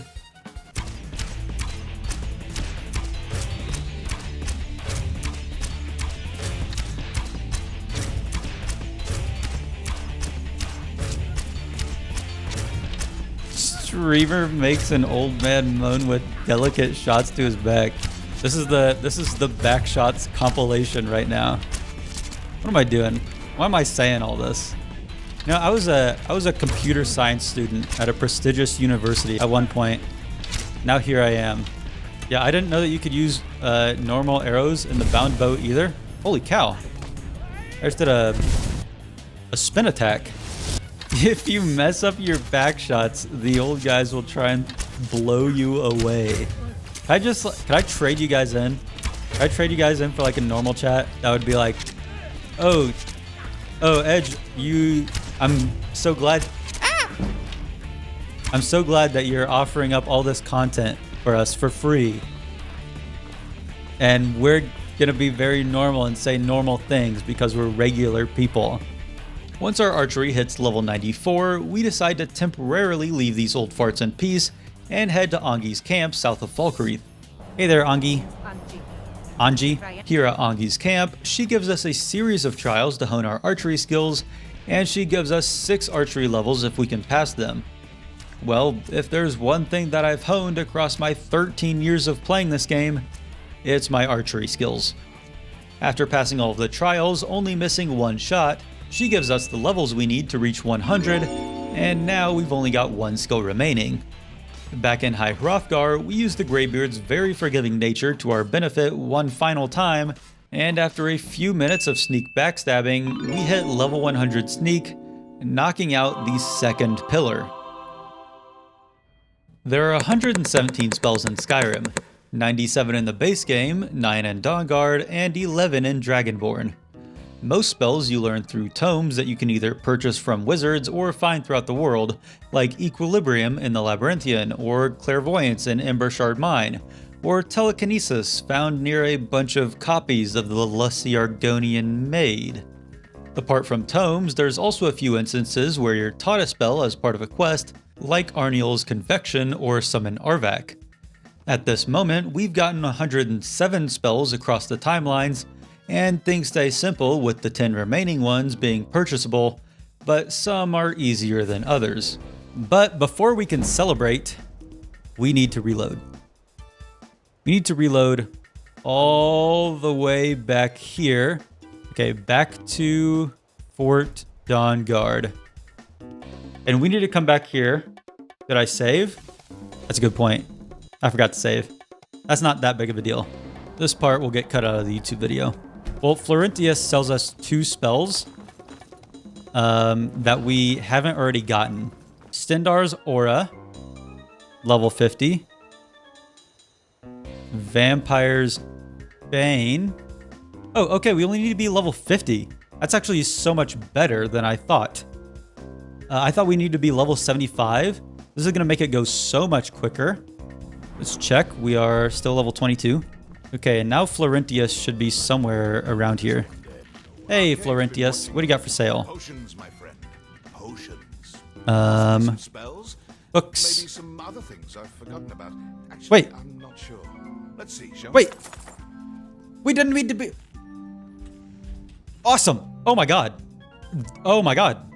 That was... Okay, let's read these. Books.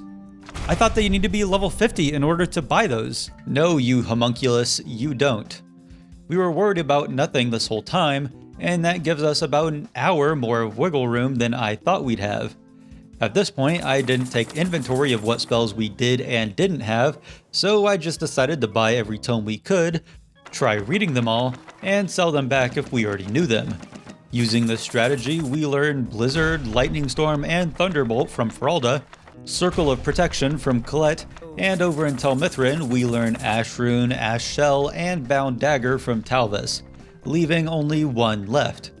It took us a while to figure it out, but eventually we realized that we missed one final vampire spell, so we get our old base Arana to turn us into a vampire, letting us purchase Necromantic Healing, completing yet another pillar. Now, before we fight the Ebony Warrior, with only 9 hours left, it's time to clean up all of our messes that we've made throughout this challenge. Before doing so, we quickly head to Quintus Navale in Windhelm for the second part of the White Phial quest, and after getting some snow from the Third of the World, pickpocketing a Briarheart's Briarheart, and stealing some Mammoth Tusk powder from a giant, we hand him the ingredients to repair the phial. Let him cook. Let him cook. Master, look. It's the I phial. thought this guy was already dead. How? Doesn't matter. Look. It's refilling with your tonic as we speak. Okay. Oh! He is gone. But thanks to you, he died knowing his life's work was not in vain. You're welcome. The repaired phial has the magical property that it refills itself after 24 hours, and Quintus gives us the choice of what to fill it with. Magical power sounds cool, but it turns out it's just 20 extra magicka for 5 minutes, which makes me feel a little bad that that dude's entire life's work was for a super crappy potion. Oh well. Now it's time for the actual cleanup to start, beginning with stealing plans for the companions. Because of how the randomly assigned quest system works, it's impossible to know if the quest is available and we just keep getting unlucky, or if it's unavailable and we're wasting our time. After a lot of trial and error, we just reload to before we even became a werewolf, progress through the story, and after Skewer's death, Ayla finally gives us the quest. It sucks because we spent 40 minutes trying to get a 2-minute quest, but hey, that's Skyrim, and turning it in finishes the companions. Next up, we reload way back to level 3 and head to Markarth for Degane's quest to steal a Dibella statue. He couldn't give us this quest because we had already completed a conflicting quest, So we just pop in the temple real quick to take the statue without anyone noticing. We need to be very sneaky here as to not get caught. Very sneaky. Nope. Shh. Quiet as a mouse. Quiet as a mouse. Quiet as a mouse. We're quiet as a mouse. No, we're quiet. We're quiet. We're quiet. We're quiet as a mouse. No, we're good. We're good. No, we're good. We're good. We're good. No, we're good. Yeah, this is... No, get out of here. Nope. No time for chatting. We're just... We're getting out of here. Yep. I think that we have exhausted our welcome here. Let's just close that door behind me. Yep. Hope you gals have a nice rest of your day. Oh, they're chasing me. The gain. Take this. Take it, please. Take it. I have the statue. Here's your share. Nicely done. Okay. That was speak to the gain. It may not have gone as well as we would have wanted it to, but we got it in the end. With Markarth finally marked off, we time travel to a little bit in the future so that we're higher leveled, and we head to Birna in Winterhold to ask her about the Coral Dragonclaw that we accidentally sold forever ago. We buy it for 50 gold and head on over to Ingle Barrow, where we follow some cute little orbs, get past a puzzle door, and kill a funky ghost. Doing so finishes the last dungeon quest, and subsequently clears the final dungeon, leaving only one pillar standing. Back in Solstheim, we accidentally missed a quest to sell Solrum junk to a really rude high elf, and I didn't realize it at the time, but that was a huge time loss. Fun fact, there are no Stalrum weapons or armor found anywhere.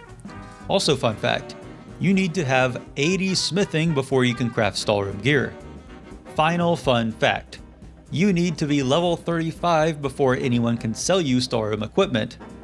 As the lesser evil, I decide to just grind my way from level 28 to 35, and about 50 minutes later, we're able to purchase and then sell a Stalrum dagger.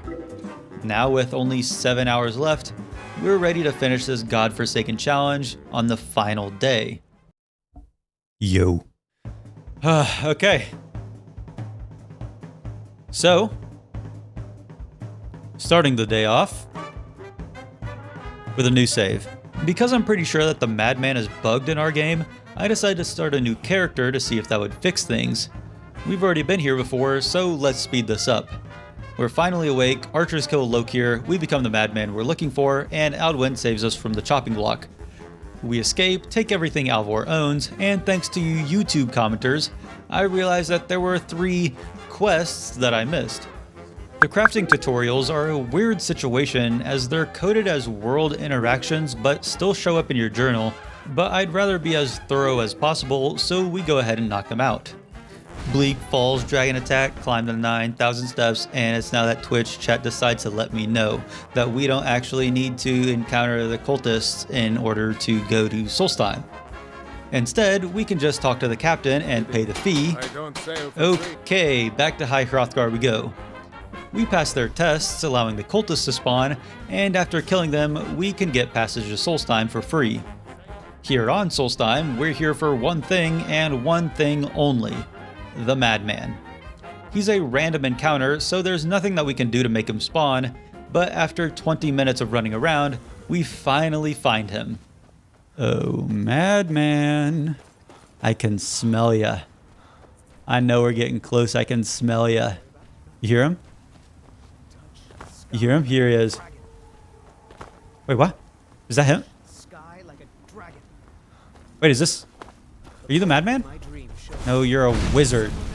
Just a shit-ass wizard. Journal of a Madman! Oh my...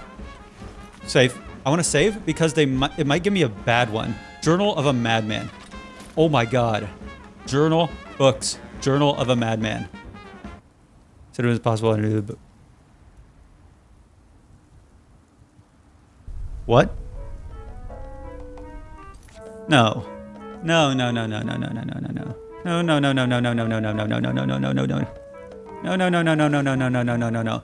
They said it was impossible. Not they, not me. The book knew. And it was all in all. And then after the book was. No. No, no, no, no, no, no, no. That was supposed to be him. That was supposed to be the madman. Why? Why?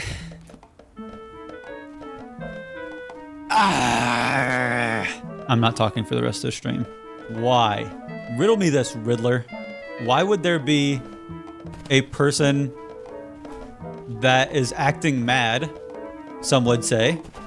I certainly would say that he is acting mad and in a mad manner. And why would you have him carrying a book that's called Journal of a Madman? Huh? Riddle me that one. Second riddle, Mr. Madman.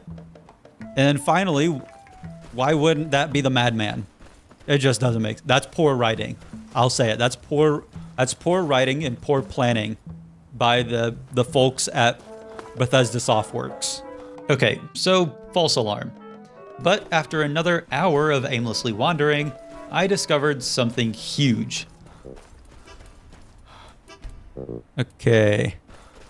Madman, hello. I would really, really appreciate the madman spawned.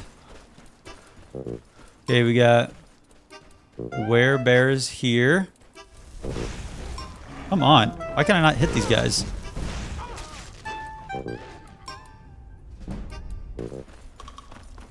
Is it the same encounter here again? Wait, it's a different encounter. If it's a different encounter, then can I just reload this? Can I just keep reloading this? I'm no expert, so I'm not entirely sure on the accuracy, but here's how I understand it. Random encounters aren't entirely random, meaning that they won't just happen anywhere. Instead, there are zones of randomness. For each zone, there's a list of possible encounters, and whenever you enter it, the game randomly chooses from this list. What happened is that when we waited, we created an autosave just outside the zone, and dying caused us to respawn from that save. Entering the zone again re-rolled a different random encounter, and we can now use this information to speed up the search by a lot.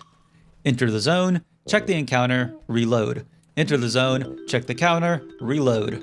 This makes checking random encounters much quicker, but it still took us an hour before it finally happened, and thankfully, I was really chill about it. Holy shit. Oh my god. Oh my god. Oh my god. Oh my god. It's the madman. It's the madman. It's the mad. Oh my god. Oh my god. Not so close. What's in your head? Oh my god. Secrets? What kind of secrets? Oh, where do you learn these secrets? Where did you find this black book? You won't leave here alive. Oh my god. We've done it. We got it. The Scribbles of a Madman. The madman points us to White Ridge Barrow as the source of his madness, which is incredibly lucky because it doesn't have any prerequisites to it, and after running past a bunch of exploding spiders, we grab the black book, finishing the single most frustrating quest in this challenge. Now, there's only one thing left to do. What we've all been waiting for. What we've been building up to for the past 96 hours. We need to build our houses. Apart from purchasing land, there aren't any quests associated with Hearthfire, but obviously we can't really say that we've 100%ed the game if we don't even touch one of its DLCs.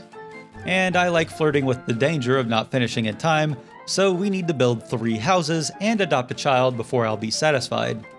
While we do this, I want you to comment which skill you think is going to be the most important for us in the Ebony Warrior fight, because there is definitely a clear answer.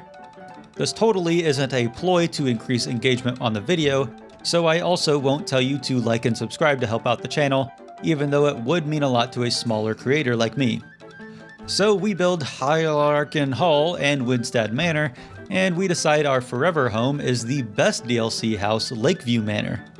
To upgrade it enough to adopt a child, we need to mine some stone, smith some garbage, and buy some logs, and after not too long, we're already building our child's bed. Now we just need to find the right kid to adopt, and we opt to go with Lucia in Whiterun. Where is Lucia? Hello, Lucia. Today is your lucky day. Mister, Here, have a gold piece. Why are you begging? Sushi. I wound up here. I could adopt you if you want. I have a house. Well, But not, wait, what? thanks anyway. How do I not have room for you? I built the kid's bed. Turns out this greedy little dirtbag needs 2 beds and 2 chests before she can be adopted, so we go ahead and craft them, allowing us to adopt her, and we settle in with our perfect little family. I've got something for you, Lucia. Kazavene's Fang. This one's just for you. You're welcome. Seen enough death to last 3 lifetimes. My beautiful little family here. Good fight. Now it's time for the real finale. The Thing of Nightmares, the biggest boss in the game, the Ebony Warrior. And just for fun, we're turning this up to Legendary difficulty.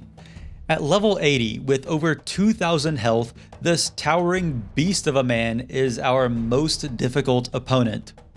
He's got incredibly strong gear, notably a shield of fire suppression, boots of frost suppression, and a necklace of shock suppression,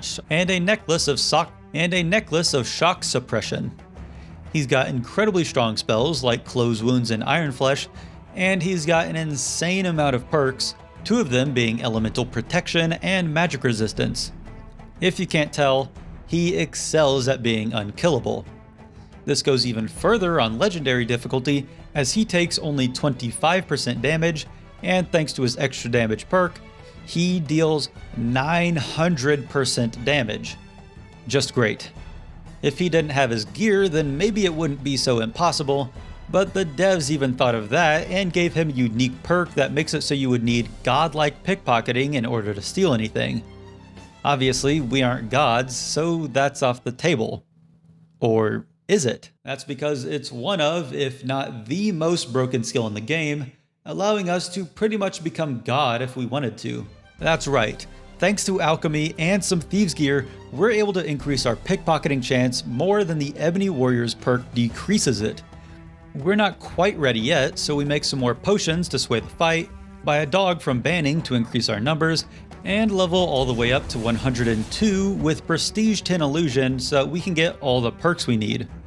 We're as ready as we'll ever be, and now it just comes down to execution. There we go. Probably should put away the flaming balls that I have in my hands. Is someone there? Shut up, chat. Anybody there? Come on.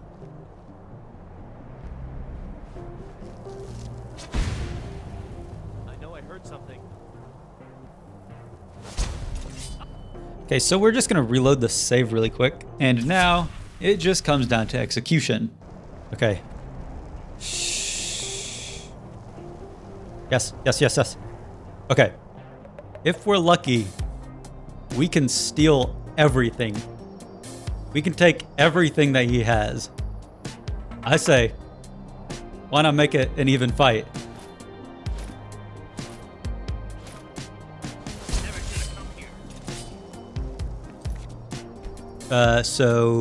Just give me a second.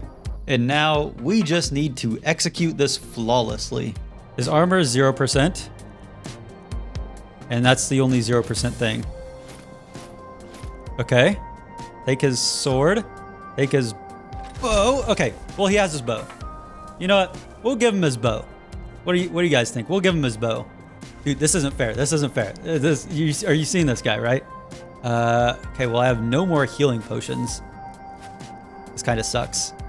Give me Close Wounds.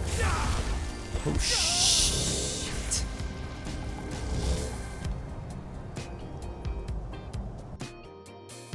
We're gonna do it right this time. We're gonna take his bow. Because it turns out that he can actually do a lot with his bow. I didn't think he could do that much with his bow, but he really can. Okay. He has no weapons. He only has a chest piece for armor. Let's see if we can't take his potions too. Okay, we'll leave him with 1 potion. And it's now, when he only has his armor and 1 healing potion, that we have a chance at beating him. Oh, and after we summon Durnavir and Karstag, and make him weak to fire and magic. And now we can just go ham with our good old pal Ignite.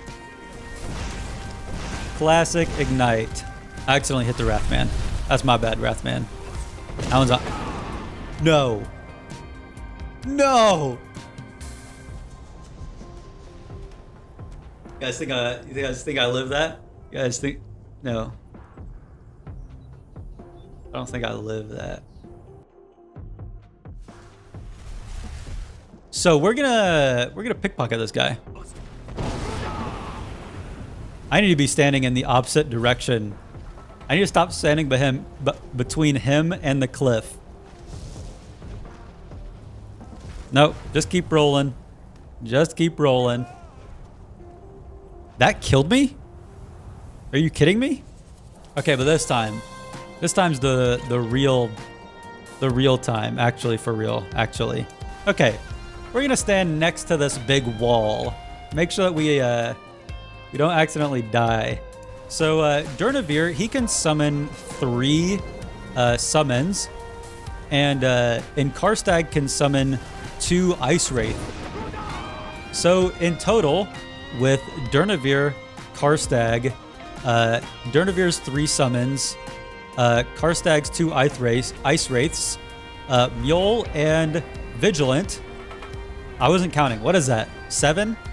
That's 7 allies in the fight? That seems good enough to me, don't you think? Okay. Here is where he dies. This is where you die. Oh, we're doing so good. We're doing so good. Mule! Okay, Ebony Warrior's at half health. All of this just to get him at half health. Oh, we're so close. Okay, Durnavir's dead. I think that his timer just ran out. But we still have Karstag. Since he's dead, we can summon 1 more person. We should probably summon a Dremora Lord. Give me a Call to Arms. Oh shit, I don't have enough. Or Rally. Oh shit. I just hit the Ebony Warrior with Rally. God. Okay, that's fine. That's fine. We'll just keep igniting him. Keep igniting him, and nothing can go wrong. Oh, look at his health. Look at his health whittle down. I don't think that I have any weapons. Oh, I have the Ebony Sword of the Vampire, actually. Fun fact, because I I stole it from him. Yeah, that's right. That's right. Who do you think you are? I am. Oh, he's so close. He's so close. Where'd he go? Where'd he go? Where'd he go? He's down here? I'm chasing him. I'm chasing him. I'm chasing him. Is he dead? Did he die from fall damage here? At last. Time. That's time. 98 hours, 10 minutes, 41 seconds. You guys were here in under 100 hours. This one goes out to all of you watching at home. And so, just like that, 98 hours after Alduin saved our life in Helgen, we mark off the final quest. Wait, what?